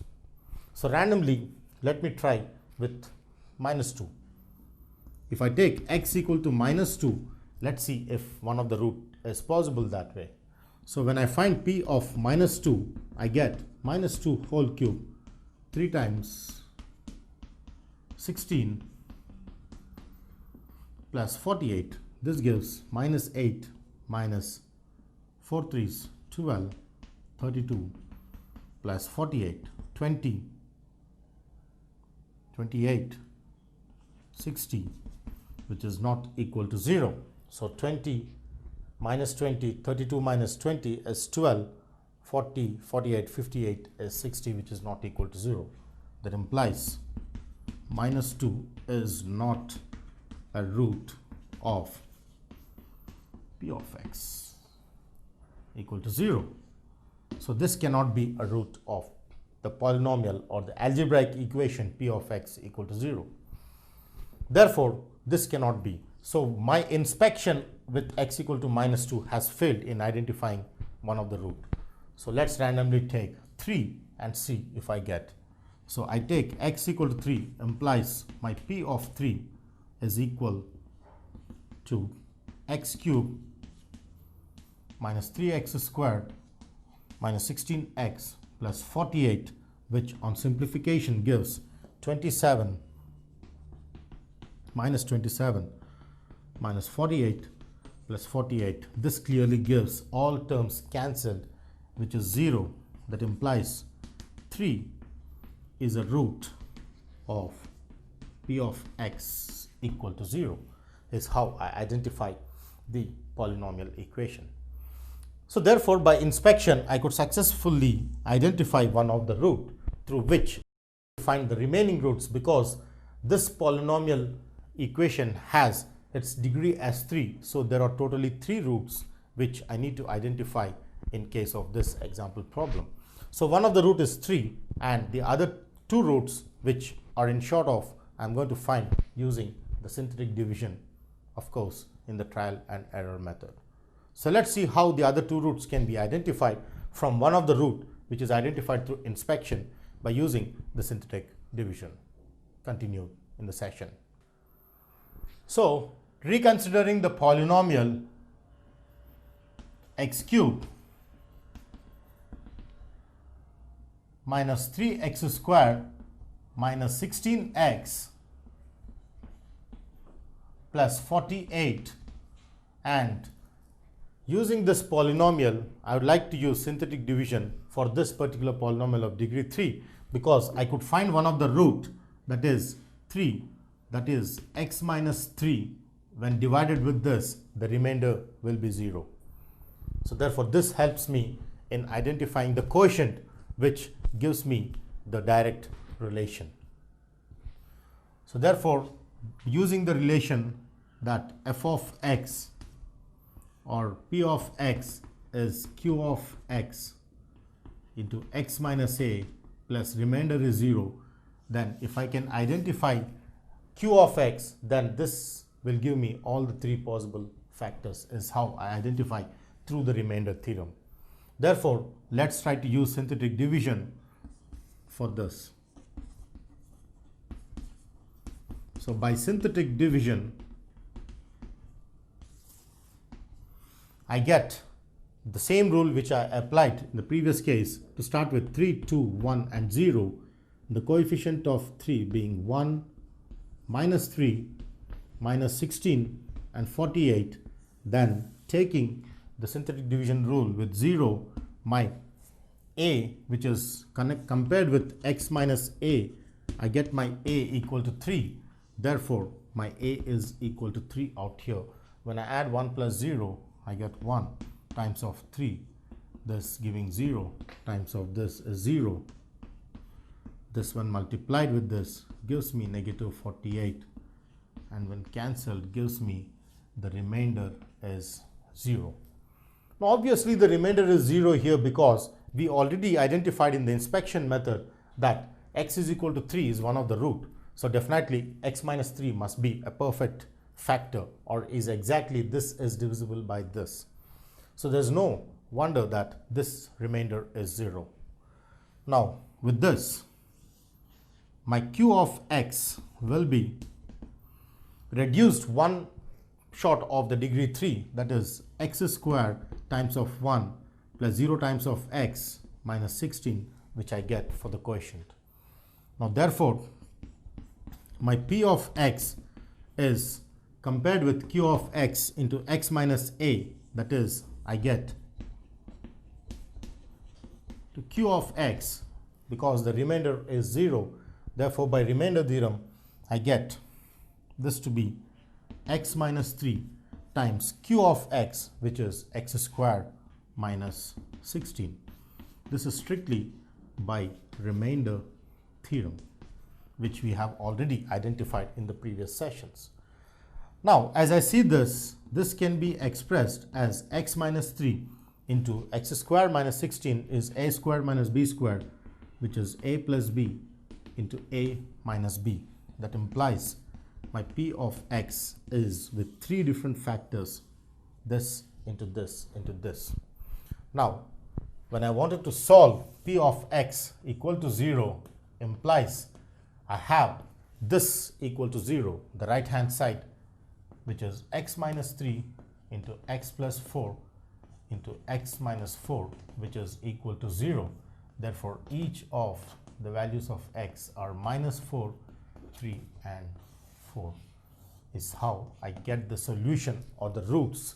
These are called the roots of p of x, and minus 4, 3, 4 are the roots, are the zeros of the given cubic polynomial, and can be found using the trial and error method, and then by inspection and then by synthetic division I get the roots. So this is how we can find the roots using the synthetic division and method of inspection. The method of inspection has its own limitations because I cannot use inspection method to find the roots which are very huge, 100, 1000, etc. It is used only under restriction that I can start from 0, 1, 2, 3, 4 at the most, and 0, minus 1, minus 2, minus 3 and minus 4. If once we don't get the values of inspection up to 4, then it is a time consuming method because the questions which demand for more higher roots are not asked in examination. So synthetic division and connected with trial and error method. Now sometimes what we have is, if the power of the polynomial is very high, say if I wanted to find the factors of a polynomial of degree 5, that means I need to find 5 roots, then I use a two-step synthetic division where by inspection I use one of the root where this reduces to power 4, and then that power 4 is reduced to power 3 and then power 3 to square, like that. We go in series of steps until we reach to the quadratic polynomial, which can be factorized using directly with the factorization method. So if the degree of the polynomial is more than 4 or more than 3, we try to do with a two-step synthetic division process where we again use synthetic division with polynomial again done with inspection and then again with inspection with synthetic division. So it repeats with stepwise process as we have done in the same case of a cubic polynomial. So for today's session we discuss about multiple roots. The multiple roots are also called the repeated roots, which we have already discussed in the previous sessions. So this is repeated roots where sometimes a polynomial can have roots repeating. So to what extent do the roots repeat is what we are going to discuss in the session of multiple roots. Say for example, I have a polynomial p of x, which I can express in the form x minus alpha whole power m times q of x.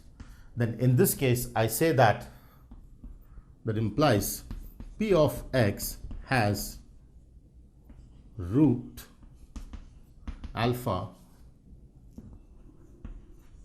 of multiplicity m, because we see that this repeats m times. That is, if I revisit this, then p of x can be taken as x minus alpha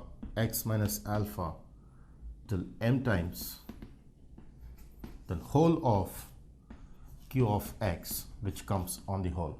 Therefore, each of the root alpha is repeating n times, and hence we call p of x has root alpha of multiplicity m, or p of x has multiple roots alpha.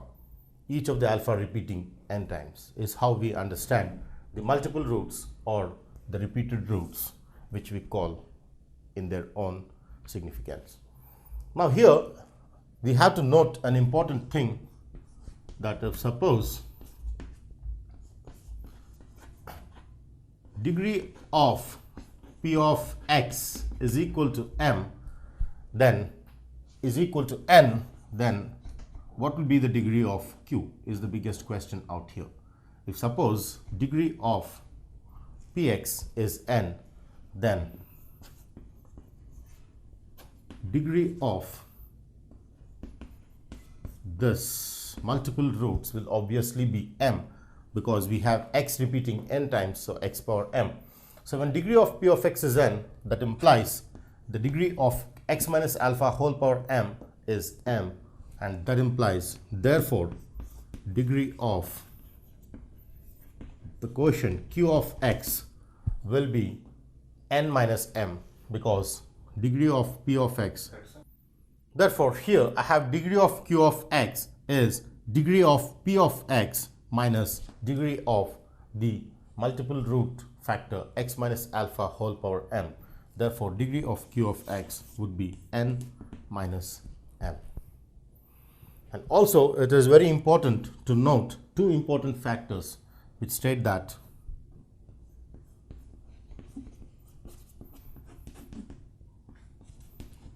roots of multiplicity 1, you have the root here with multiplicity m. If I write x minus alpha whole power m, I say that this polynomial has roots of multiplicity m because it multiplies m times repeated. Similarly, roots of multiplicity 1 are called simple roots. So in this case, when I say therefore of multiplicity 1, we generally denote with m greater than 1, because if m is equal to 1, the least of m equal to 1, then roots of multiplicity 1 are given with special name called simple roots. Therefore, if I have a polynomial in the form x minus 2 into x minus 5, x plus 5 whole power 3, then in this case I say minus 5 is a root of multiplicity 3 and 2 is a simple root because here m is 1. So therefore, for a polynomial of the form x minus 2 into x plus 5 whole cube, I have two roots, one is 2 and one is minus 5, but because it is repeating 3 times, I say that minus 5 is a root of multiplicity 3 and 2 is a simple root because its multiplicity is 1. This is how we understand through an example. Now let's see the procedure to find multiple roots. So how to find the multiple roots? Is there any process or a mathematical rule through which I can find the multiple roots? Is what we're going to discuss in the session. But in order to discuss about this, we need to introduce derivatives in calculus, which we have already discussed in calculus. So with the presumed knowledge of derivatives in calculus, that is d by dx of a function or d by dy, the derivative or a differential calculus is what we utilize in procedure of finding the multiple roots. So let's see with each of the step process on how to find the multiple roots. So initially, to start with, we have let p of x be a polynomial of degree n greater than 0. So initially I considered a polynomial of degree n greater than 0. Now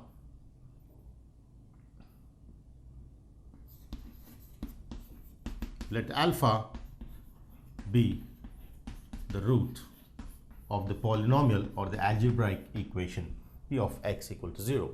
So assuming that alpha is the root of this, now we are going to prove for finding the multiple roots, this of p of x equal to 0. Next, step 3 is about finding f dash x, is what we do here. Now f dash x we all know is d by dx of f of x, which we are going to discuss in detail in the topic of calculus or the derivatives or differential calculus. So this is what we do in finding f dash x, that is d by dx of f of x. Then after that, I find HCF, the highest common factor or the greatest common divisor of f of x and f dash x. So finding the HCF of these two is equally important in the procedure of finding the multiple roots. So once we find the HCF of f of x and f dash x, then we try to identify that this alpha, which is the root of p of x, if alpha is the root of this HCF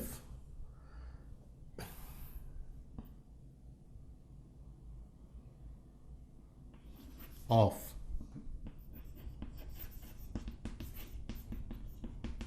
multiplicity k, then we try to use the formula that if alpha is the root of this HCF, the factor which is obtained of multiplicity k, so in this, then we say that then alpha is said to be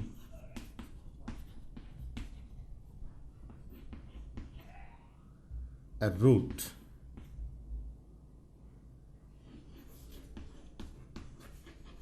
of order k plus 1, or it's a multiple root of order k plus 1.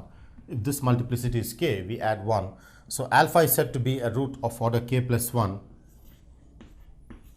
for the algebraic equation p of x equals 0. And of course, if I take this as p of x, then whole of my f is p. So here I get p dash or px, p dash, and then p of x. So this applies for the function taken as p of x. Therefore, the whole of this is for p of x equal to 0. So here, let's recap with this understanding of the procedure where initially I considered p of x is a polynomial of degree n greater than 0. Now for this polynomial, alpha is the root of p of x equal to 0. So once I identify the root, I find p dash x, which is d by dx of f of x, the derivative of a function. Then I find HCF of p of x and p dash x. Then if alpha, the same alpha is the root of the HCF of these two, then of multiplicity k, then we say that alpha is the root of this p of x equal to 0 of order k plus 1. That is, we get the multiple root of order k plus 1 directly for the original function p of x equal to 0. So the root of the HCF and the root of the original function p of x are very much related using this procedure. Let's do one problem to understand this concept more better. Now let's take an example problem to understand on how we can find the multiple roots of a given polynomial using the procedure as recently discussed in the session. So if I take an example problem, say p of x equals 27x cubed minus 36x minus 16, then I need to find the possible multiple roots which I can have for this polynomial. Now in order to do this, I just have to initially start with finding the derivative. So derivative is p dash x, which is d by dx of p of x, that is 27x cubed minus 36x minus 16. Now as we have seen this concept in calculus, we know that all constants are out, and I get 27 times d by dx of x cubed minus 36 times d by dx of x minus d by dx of 16 is what we get when I split each of this, and this through d by dx. Now this is nothing but 27 times of d by dx of x power n is n times x power n minus 1.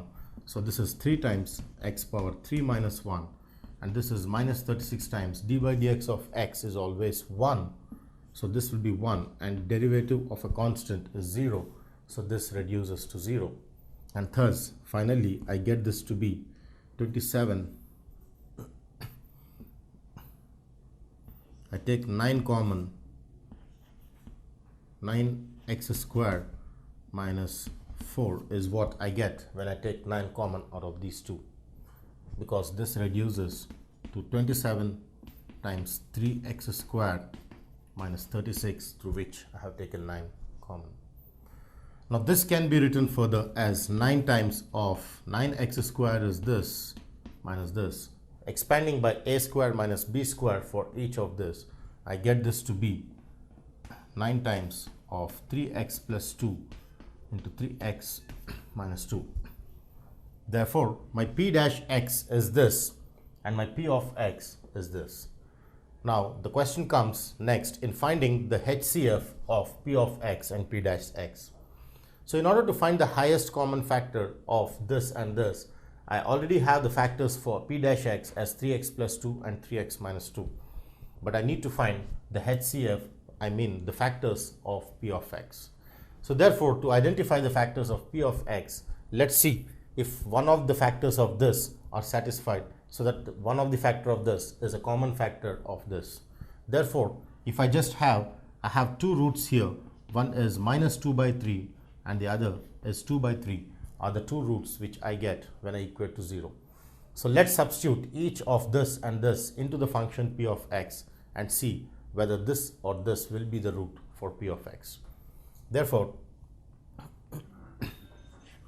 let me initially start with x equals minus 2 over 3 implies what is p of minus 2 over 3. When I substitute in place of x, each of the right hand side reduces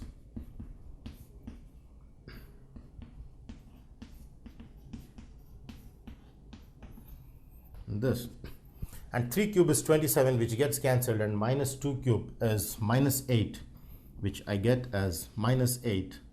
3 twelfths, this cancels as 3 twelfths plus 12 to 24 minus 16, which is nothing but 0, as can be clearly seen with each of them getting cancelled. Therefore, I get p of minus 2 over 3 is equal to 0. That implies 3x plus 2 is a factor of this. Now, as I understand that 3x plus 2 is a factor of p dash x and 3x plus 2 is a factor of this, this is the common factor of both px and p dash x. Similarly, I try for x equal to 2 by 3. So, x equals 2 by 3 implies p of 2 by 3 is, substituting in place of x as 2 by 3, I get 27 times 2 by 3 whole cube minus 36 times 2 by 3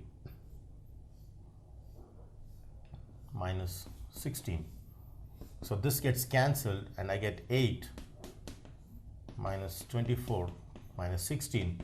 This gives me a value which is non-zero. That is, I get 8 minus 16 is minus 8.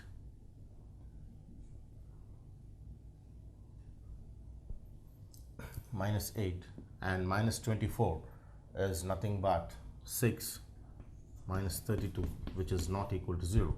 That implies 3x minus 2 is not a factor of p of x equal to 0. So as I see here, there's only one common factor which is identified between p of x and p dash x, that is 3x plus 2, but not 3x minus 2. That implies 3x plus 2 is a common factor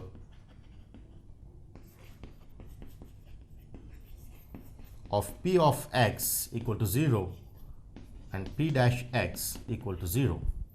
Therefore, this makes us understand that HCF of p of x and p dash x is 3x plus 2. So HCF of this is this, whose order is 1 because this has only one repeated root. So when the order is 1, we have to see what is the next conclusion in the procedure of finding the multiple roots. I got my HCF as this, whose order is 1, which is identified as k. Therefore, I can say that the p of x, the original function p of x, will have a multiple root of order k plus 1, that is 1 plus 1, which is 2. So to continue, let's continue with the session. Therefore, I have obtained in the continued problem the highest common factor of p of x and p dash x is 3x plus 2, whose order is 1, which is k in general. Therefore, p of x equal to 0 has a multiple root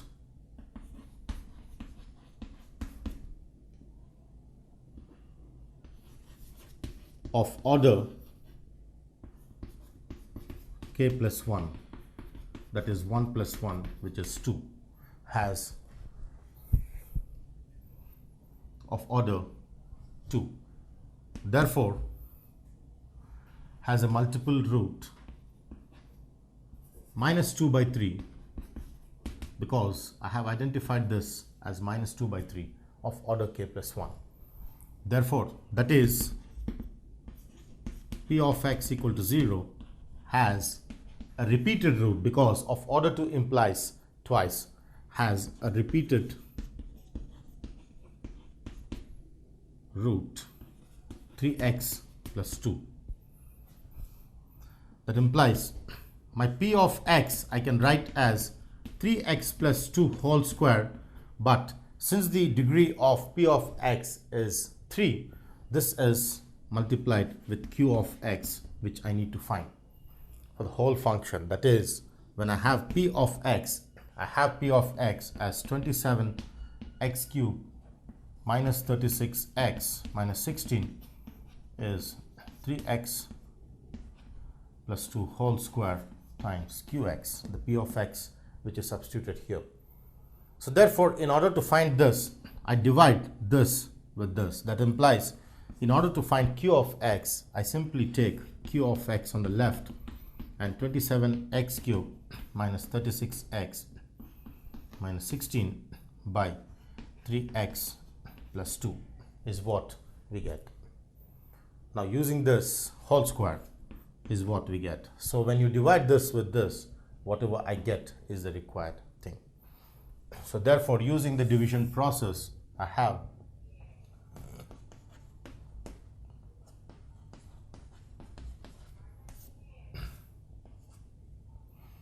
so 3x plus 2 whole square is 9x squared plus 3 2s are 6, 12x plus 4, which I divide with this.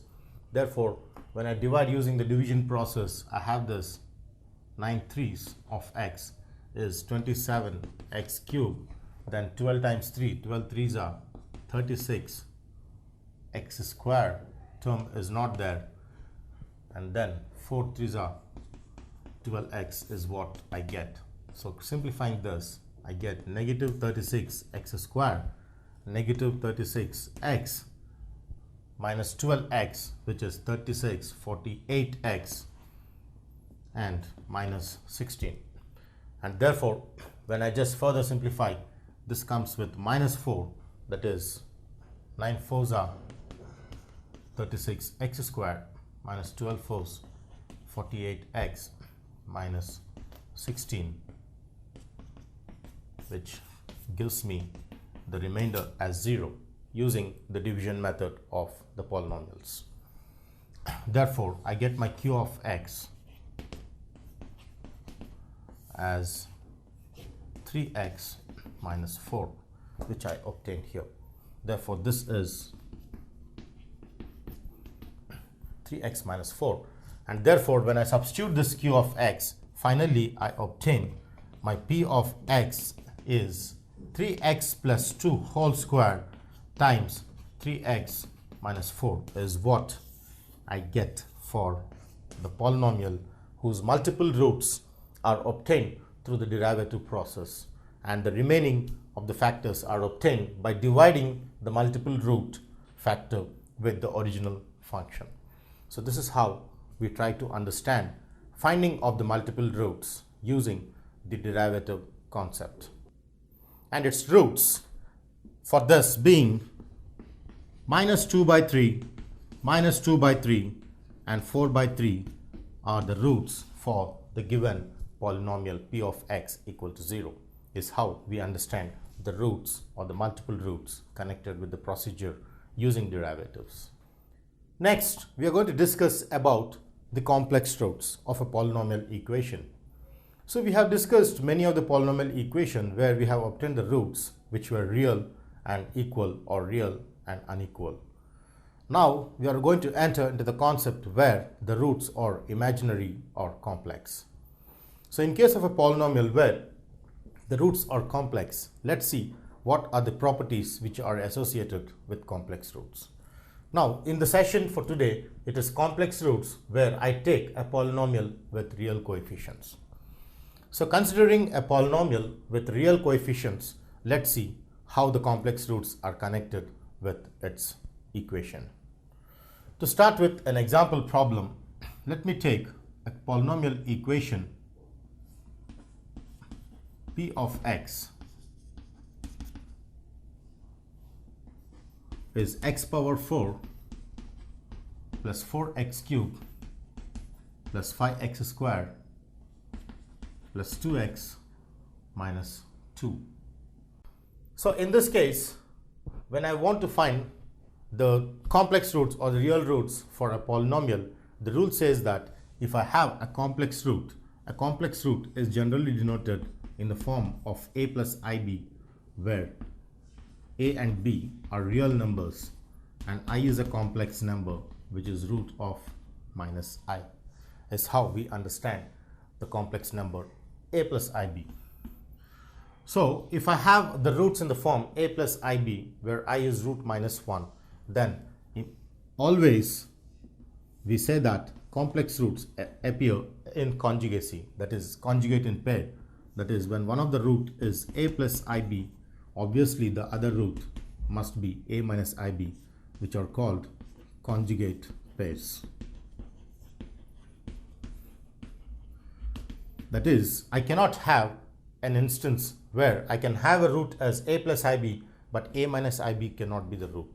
A complex roots, if I have, as say I get 3 plus 2i as one of the root, then obviously the pair of 3 minus 2i should also be the root for a polynomial equation with real coefficients, is how I understand the relation between the conjugate pairs of complex numbers. For a plus ib, a minus ib will also be the root, or if it is a minus ib, a plus ib will also be the root, is how we understand the complex roots appearing in conjugate pairs. We call this as conjugate of this and this as conjugate of this, is how we understand the conjugate pairs. So there are two important properties associated with the real factors or the complex factors, or the real roots or complex roots. To note with the two important points, firstly to start with, if p of x is a polynomial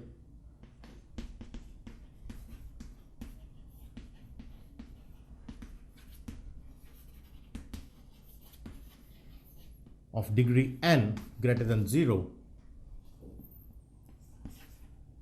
and a naught is its leading coefficient, then there are two important properties which are associated with this. If the leading coefficient is a naught and p of x equal to 0 is a polynomial equation of degree n greater than 0, then my first property says that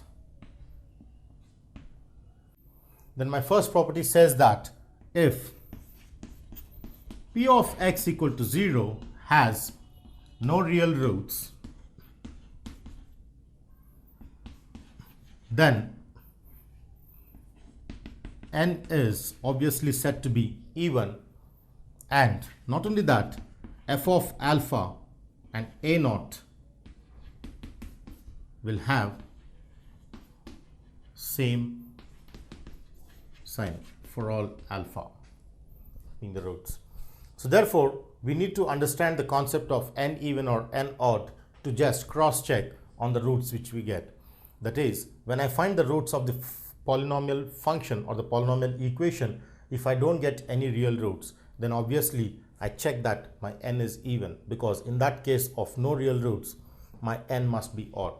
The degree n cannot be even, cannot be odd, but n, the degree of the polynomial equation, must be even.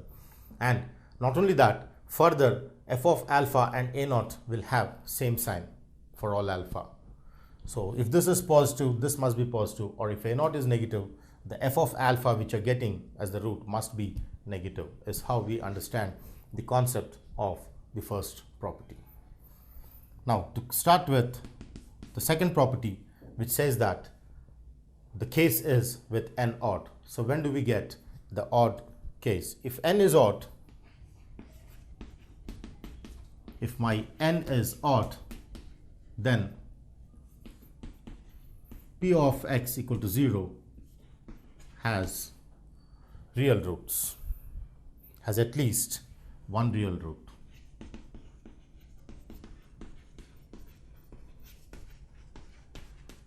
Is how I understand the concept. That is, for n being odd, the polynomial equation p of x equal to 0 must have at least one real root. No real roots, n is even. At least one real root, n is odd. These are the two basic properties which we identify in the roots of the polynomial equation. So let's see some problems which involves the roots which are complex in nature, and then finding the rest of the roots based on the complex nature of the properties. Now let's see an example problem where I take a polynomial function of degree 4 and I find the roots of that function. The question says if -1 plus root -1 is one of the root of x power 4 plus 4x cubed plus 5x squared plus 2x minus 2, then find the other roots, is the question out here. Now in case of these kind of problems, I use the properties of complex roots because clearly one of the root which is given is a complex root. So initially, to start with, let's take the given polynomial function into the equation. Consider the given polynomial function, which is x power 4 plus 4x cubed plus 5x squared plus 2x minus 2 equal to 0. I take the polynomial equation in this form. Now taking this as equation 1, I have one of the root alpha. It's given alpha is -1 plus root of -1 is one of the root for the given polynomial equation. Now root -1 is I, so I can write this as -1 plus I, since I is root -1. He is one of the root for this polynomial equation. Now using this, I had to find the rest of the roots. Therefore, identifying that the polynomial is of degree 4, there are basically 4 roots, and one of the root is given, I need to find the other 3 roots, is the concept out here. Now immediately when I have this as the complex root, its conjugate pair is also a root for this, as we have discussed in the previous session that complex roots always exist in conjugate pairs. So that implies the conjugate of alpha, denoted by alpha bar, which is called conjugate of alpha, is nothing but -1 minus I, because wherever there's I replace that with -I, is what I get, which is conjugate of alpha is also a root of equation 1, since by complex roots property. This is by complex root property that I have alpha bar or conjugate of alpha is also a root. Therefore, I have two roots which that is -1 plus I are the roots of P of x equal to 0.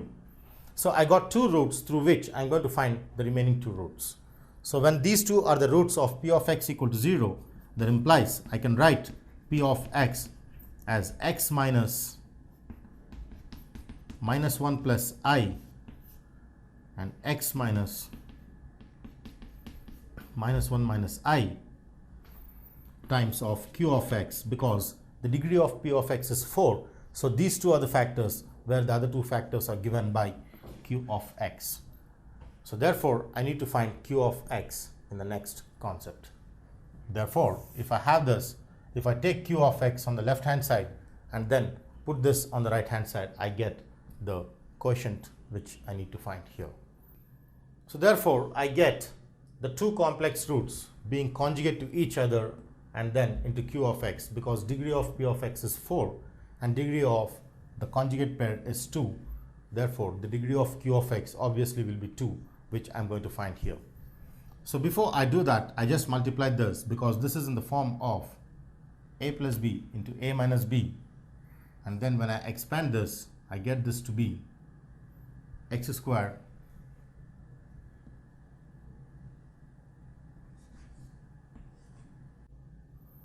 Therefore, I further simplified this so that I get this as x plus 1 minus I, and then x plus 1 minus I, and this is x plus 1 plus I of q of x when I expand the brackets. Now this is clearly in the form of a minus b into a plus b, where a is x plus 1 and b is I. Therefore, using the formula a plus b into a minus b, I get this as a squared minus b squared of q of x is what I get. Now this, on further simplification, gives me x plus 1 whole squared, which is a squared plus 2ab plus b squared minus I squared, which is minus 1, because I is root minus 1 and I squared is minus 1 is how I understand the concept. This times of q of x is what I get. Now this, on further expansion, gives me x squared plus 2x plus 1 plus 1 plus 2 of q of x is what I get for p of x. But because I want to find q of x, I take q of x to the left, and my p of x is already known to be x power 4 plus 4x cubed plus 5x squared plus 2x minus 2 times of x squared plus 2x plus 2. Now this p of x being the original function, this by this gives me q of x. Now when I divide this polynomial with this polynomial, the resultant I get is q of x. So let's see how I can divide the two polynomials. So when I take here x power 4 plus 4x cubed plus 5x squared plus 2x minus 2 with the polynomial x squared plus 2x plus 2, then I have initially x squared, which I multiply, I get x power 4 plus 2x cubed plus 2x squared is what I get. Then when I just subtract, I get this to be 4 minus 2 is 2x cubed plus 3x squared, carry forward 2x minus 2. Now again I need to multiply with 2x with x squared, so that I get 2x cubed plus 4x squared plus 4x, and then on subtraction I get minus x squared minus 2x minus 2. Now this on subtraction of 1 and multiplied with this gives me minus x squared minus 2x 0 as the remainder. That implies I have my q of x is equal to x squared plus 2x minus 1. Now I want to find the factors of q of x being a quadratic function. So when I use the factor form, I think it is not possible to do by factor form. So I use the formula x equals minus b plus or minus root of b squared minus 4ac by 2a, which on further simplification gives me minus this 4 plus 4, which is root 8 by 2. This is minus 1 plus or minus root 2 when I take 2 common and multiply. So I get 2 of the roots as minus 1 plus or minus root 2. Therefore, this will be with 2 possible factors. One is minus 1 plus root 2 and minus 1 minus root 2. So x minus 1 plus root 2 and x minus 1 minus root 2 is what I get for q of x. And therefore, I can find the factors using the whole of the polynomial has 4 factors. One is given by minus 1 plus I, minus 1 minus I, minus 1 plus root 2, minus 1 minus root 2.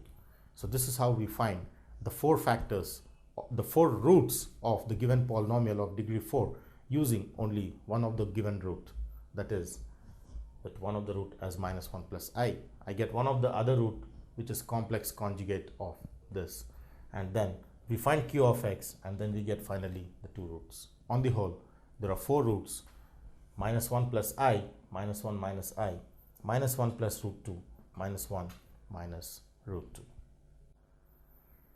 Now we will see the transformation of equations, because sometimes when I transform the function f of x or p of x into another form, then the roots of p of x and the roots of the transformed equation definitely have some relation. So we are going to investigate on what are the possible relations we get when the different types of transformations are done for a polynomial equation, f of x equal to 0 or p of x equal to 0. So initially, to start with, the first property in the transformation, I see that when my f of x equal to 0 is transformed to,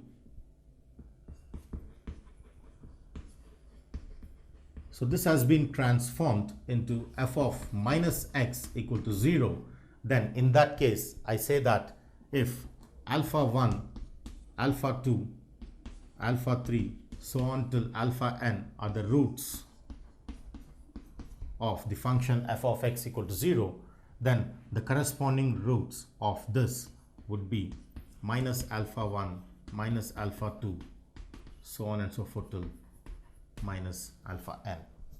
So when I have the roots of the polynomial equation f of x equal to 0, I can find the roots of this transformed function or the polynomial equation without actually finding. Just with these roots, if I just change the sign, I get the roots of f of x minus x equal to 0. So the transformed function has its roots even transformed with change of sign respectively. So the roots and the transformed equations are definitely associated, as can be seen with this first property. Similarly, when I have the function f of x equal to 0, which is transformed to f of x by k equal to 0, then assuming the roots of f of x as alpha 1, alpha 2 till alpha n, the roots of this transformed function will directly be k alpha 1, k alpha 2, k alpha 3, so on and so forth till k alpha n is how we understand the properties of the roots connected with the transformed functions. Similarly, let's see the next property of the transformed equations. So with the third type of transformation, say my function, my polynomial equation, this is transformed to f of x plus h equal to 0 with a quantity h added, then the roots of the function f of x equal to 0 assumed with this are transformed to alpha 1 minus h, alpha 2 minus h, alpha n minus h. So the roots are respectively transformed into this form. Is how we understand the third type of transformation. Next, we'll come with another transformation and see how the roots are connected. Now, let's take the fourth property where my polynomial equation this is transformed to x power n times of f of 1 by x equal to 0. Then in this kind of transformation, we assume that the roots are non-zero because when I have 1 by x form, the roots may go to the denominator. So assuming that each of alpha 1, alpha 2 till alpha n, where alpha I is not equal to 0, that is each of the roots is non-zero, or the roots of the polynomial function f of x equal to 0, then the roots of this function are nothing but 1 by alpha 1, 1 by alpha 2 till 1 by alpha n. Or if the roots have been 0 here, then the roots of this would have been 1 by 0. So therefore, if the roots of this have been 0, then the roots of this would have been 1 by 0 form, which is undefined. And therefore, the limitations are that the polynomial function f of x equal to 0 must have non-zero roots. Only then the roots of the transformed function x power n times f of 1 by x equal to 0 will have the roots as 1 by alpha 1, 1 by alpha 2 till 1 by alpha n, where n is the degree of the polynomial f of x. So n is the degree of f of x. So these are the four basic transformations we identify and the roots connected with the transformed functions. Transformation of equations connected with their respective roots. Now let's see some problems which are based on transformation of equations connected with their roots. So my example problem here says, find the polynomial equation or find the polynomial which has its roots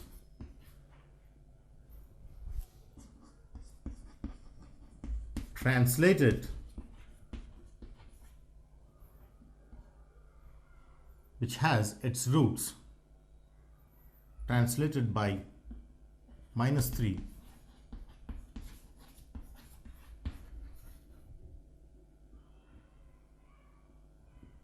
for the polynomial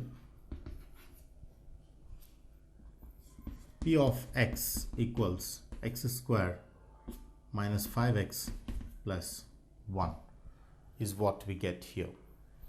So therefore, here I identify that I had to find the polynomial of degree 2 in this case. Now in this problem, I have a translation done by minus 3 units. That is the polynomial p of x, which is given to be x square minus 5x plus 1.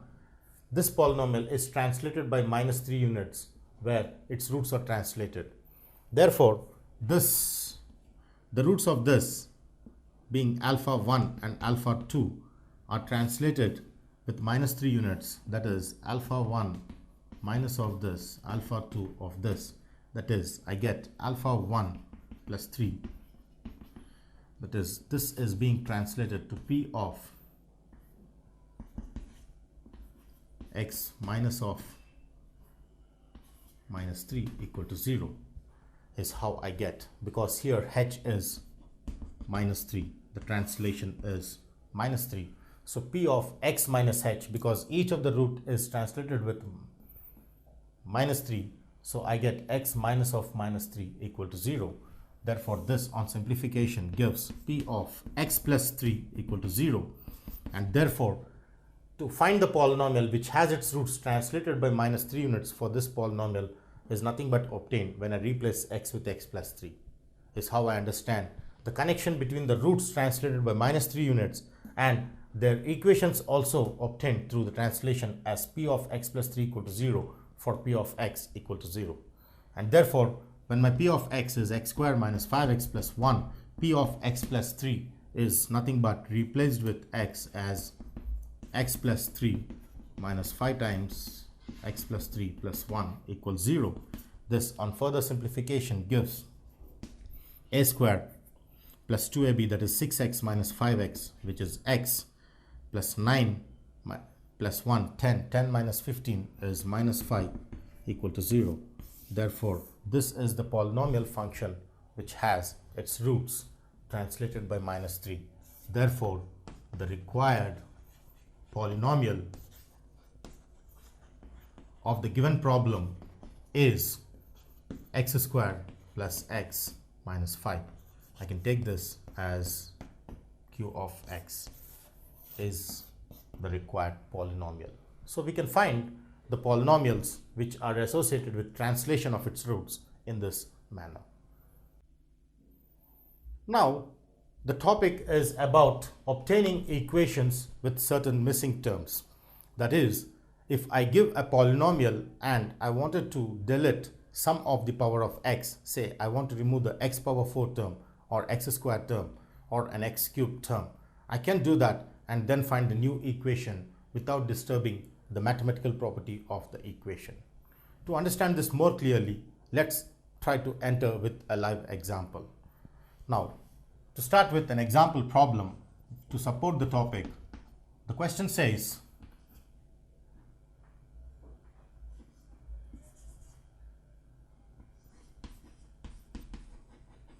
obtain the transformed equation of p of x equals x power 4 plus 8x cubed plus x minus 5 such that it has no cubic term, that is, no x cubed term. There is no x cubed term is how we understand this problem. So basically I have an x cubed term here which is 8, but the question desires that I have to transform this equation into a new equation without disturbing the mathematical property such that the new equation has no cubic term. So how do I do that is the biggest question out here. So in order to do that, I just proceed in the most simplest steps. Let p of x equal to 0 be transformed by h units. That is, I transform this equation by h units, then immediately I get p of x plus h equal to 0 because this is transformed by h units. Or say this is transformed or translated by minus h units, then p of x plus h is 0 is what I get. So this is translated by minus h units. I get this. Now, as I know that p of x is x power 4 plus 8 times this minus 5, my p of x plus h is when I replace x with x plus h, that is x plus h whole power 4 plus 8x cubed plus 8x cubed, which is x plus h whole cube plus x plus h minus 5 equal to 0. Now in this, I need to expand the powers of 4 and 3 using the binomial expansion. Now we know that the binomial expansion of this is x power 4 plus the next binomial coefficients of n equal to 4 are 1, 4, 6, 4, 1. We all know that. So for n equal to 4, the binomial coefficients are this. Therefore, the first coefficient is 1, then 4, then 6, then 4 and 1.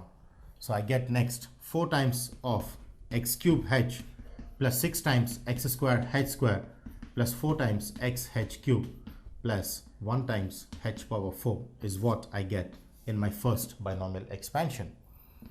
Now next, this is nothing but a plus b whole cube, which is directly a cube plus b cube plus 3a square b plus 3a b squared plus x plus h minus 5 equal to 0 is what I get in this entire expansion using the binomial expansion here and a plus b whole cube, and rest of them is same.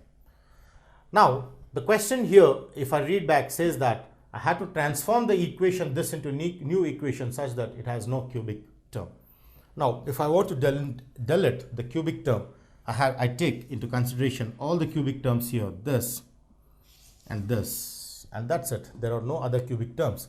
So therefore, coefficient of x cubed in the above equation is nothing but 4h plus 8, because if I take x cubed common, I get 4h plus 8 as the coefficient of x cubed, which I don't want in my new equation. So no cubic term. Therefore, if I just have coefficient of x cubed is 4h plus 8, no cubic term implies this must be equal to 0. That implies for the cubic term to be deleted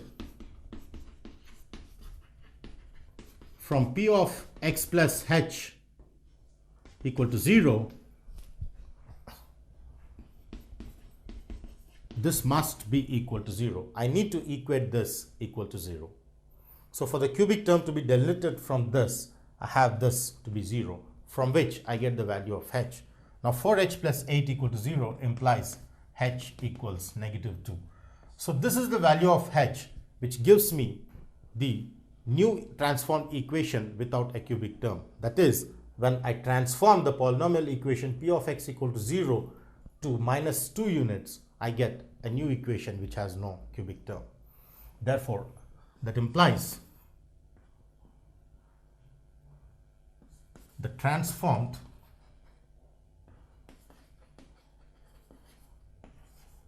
equation p of x plus h, that is p of x minus 2, has no cubic term, that is no x cube term. So this is how we understand the deleting or obtaining equations with certain missing terms, or deleting the terms as we desire. In this case, the x cube term is deleted. So therefore, let's see if we are correct with our expansion. So to find f of x, p of x minus 2 is nothing but taking this replaced with this plus 8 times x minus 2 minus 5. And therefore, when I expand, I get a new equation which has no x cube term. So let's expand and see if we have an x cube term missing out there. Therefore, this on expansion gives me p of x minus 2 on expanding this gives me x power 4 minus 24 x square, and then plus 65x, and then finally with the constant -55, which has no x cube term. As can be clearly seen, it has a term with degree 4, degree 2, degree 1 and 0, but it does not have x cube term. Is how we understand the concept of obtaining equations with the desired missing terms. Now the next topic is about reciprocal equation. So before we discuss about reciprocal equation, let's see what exactly is the definition of a reciprocal function. So to define the reciprocal function, I have the definition for reciprocal function as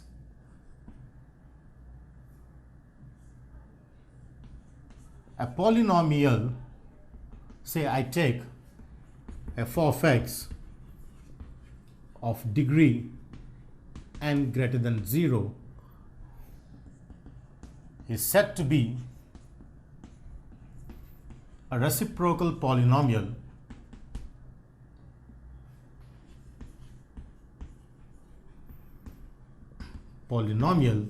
if I have the condition f of x can be expressed in the form a0 by f of 0 into x power n of f of 1 over x, where f of 0 is not equal to 0 is the condition, of course, because if it is equal to 0, the denominator becomes 0 and hence undefined.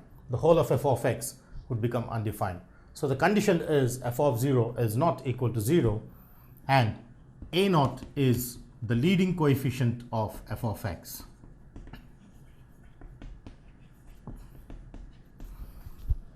Under this condition, I say f of x is a reciprocal polynomial, is how I define the reciprocal polynomial of degree n greater than 0.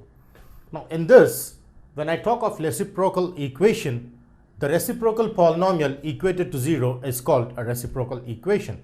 So now that we have defined the reciprocal polynomial, if I take the reciprocal equation, reciprocal polynomial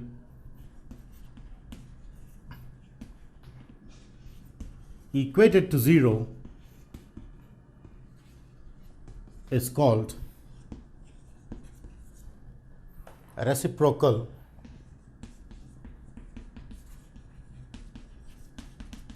equation. Therefore, this when equated to f of x equals a naught by f of 0 x power n f of 1 over x equated to 0 is called a reciprocal equation, and this is called a reciprocal polynomial, is how I differentiate between the reciprocal equation and reciprocal polynomial. So this is the definition of reciprocal equation. Now here the condition is that this is for all, this must be equal to this, equal to 0 for all x belonging to the complex numbers minus the 0, or the complex numbers minus excluding 0, or here even this applies even for the reciprocal polynomial. When I say c over 0, it is understood that this indicates all complex numbers except the term 0, is how I understand the notation c oblique 0 or c minus 0. So this complex numbers does not include 0, but other than that it includes all the complex numbers which are non-zero, is how I understand for all x belonging to.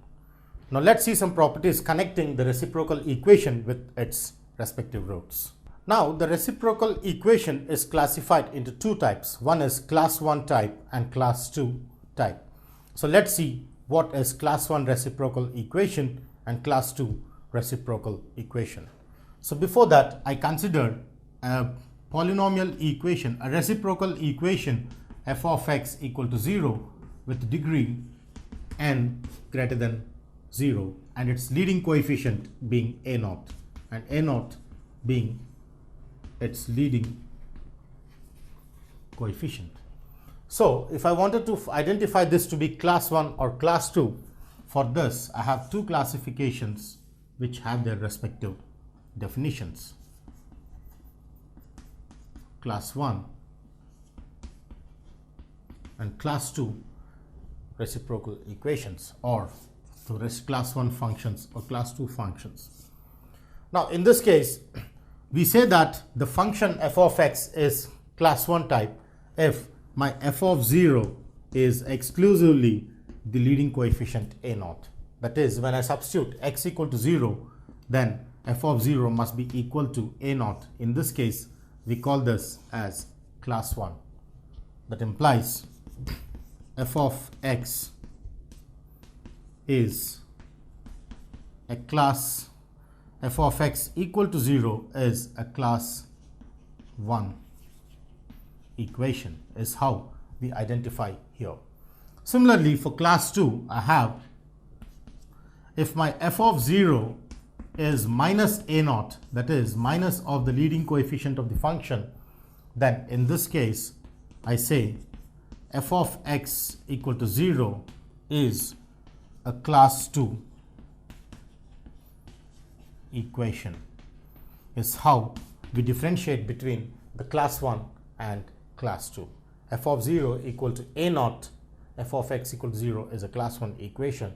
F of 0 is minus a naught, then this is a class 2 equation, is how we understand the concept.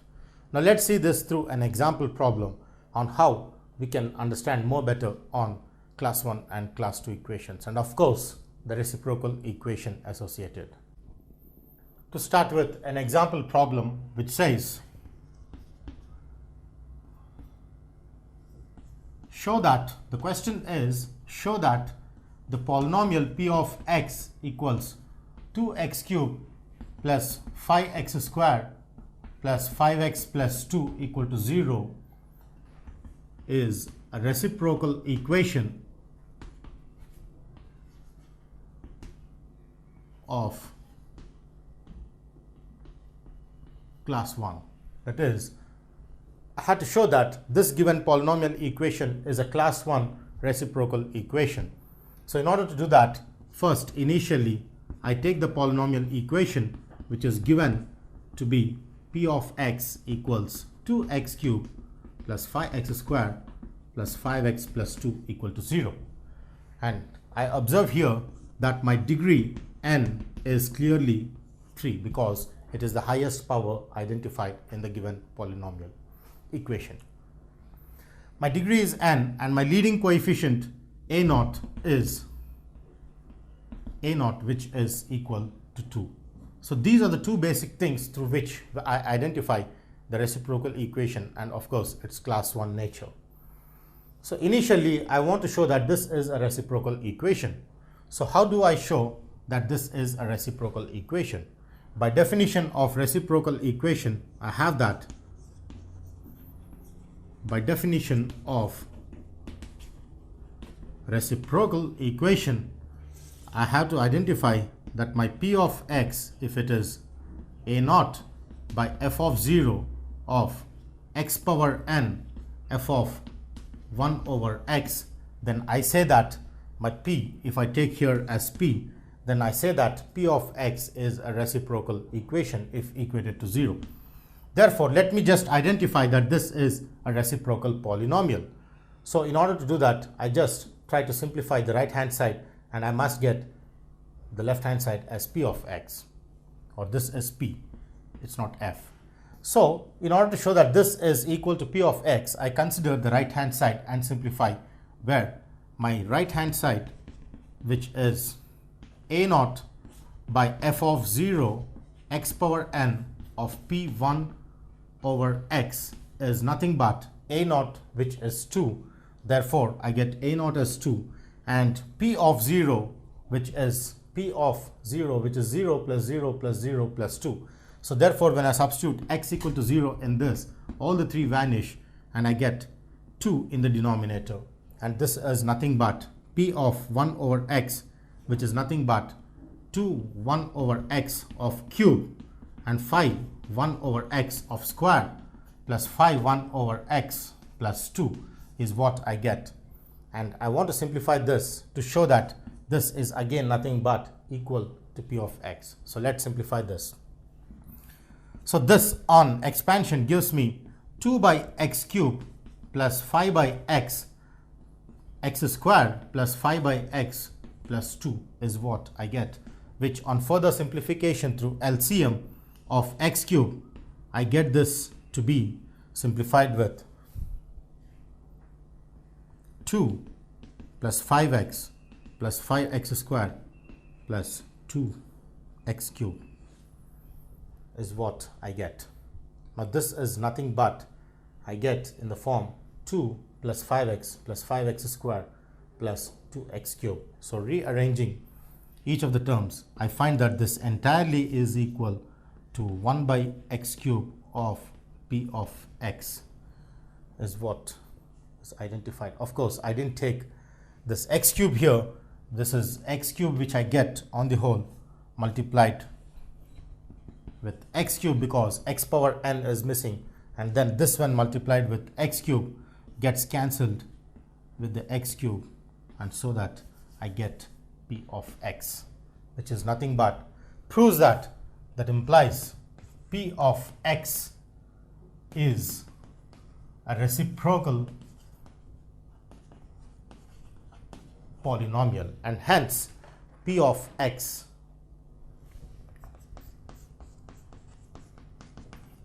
is a reciprocal equation is what we identify. But how do we identify that it is of class 1 or class 2 type? So clearly I know that for finding for class 1, class of p of x, we try to take p of 0 and then we find the leading coefficient compared with p of 0. So when I put x equals 0, my p of 0 is 0 plus 0 plus 0 plus 2, which is 2. But this is clearly the leading coefficient a0. Now when p0 is equal to a0, that implies p of x equal to 0 is a class 1. Because of the definition, class 1 reciprocal equation is how we identify. Hence, we showed that this is a class 1 reciprocal equation. Is how we understand the reciprocal equation of class 1 and class 2 connected with the given polynomial.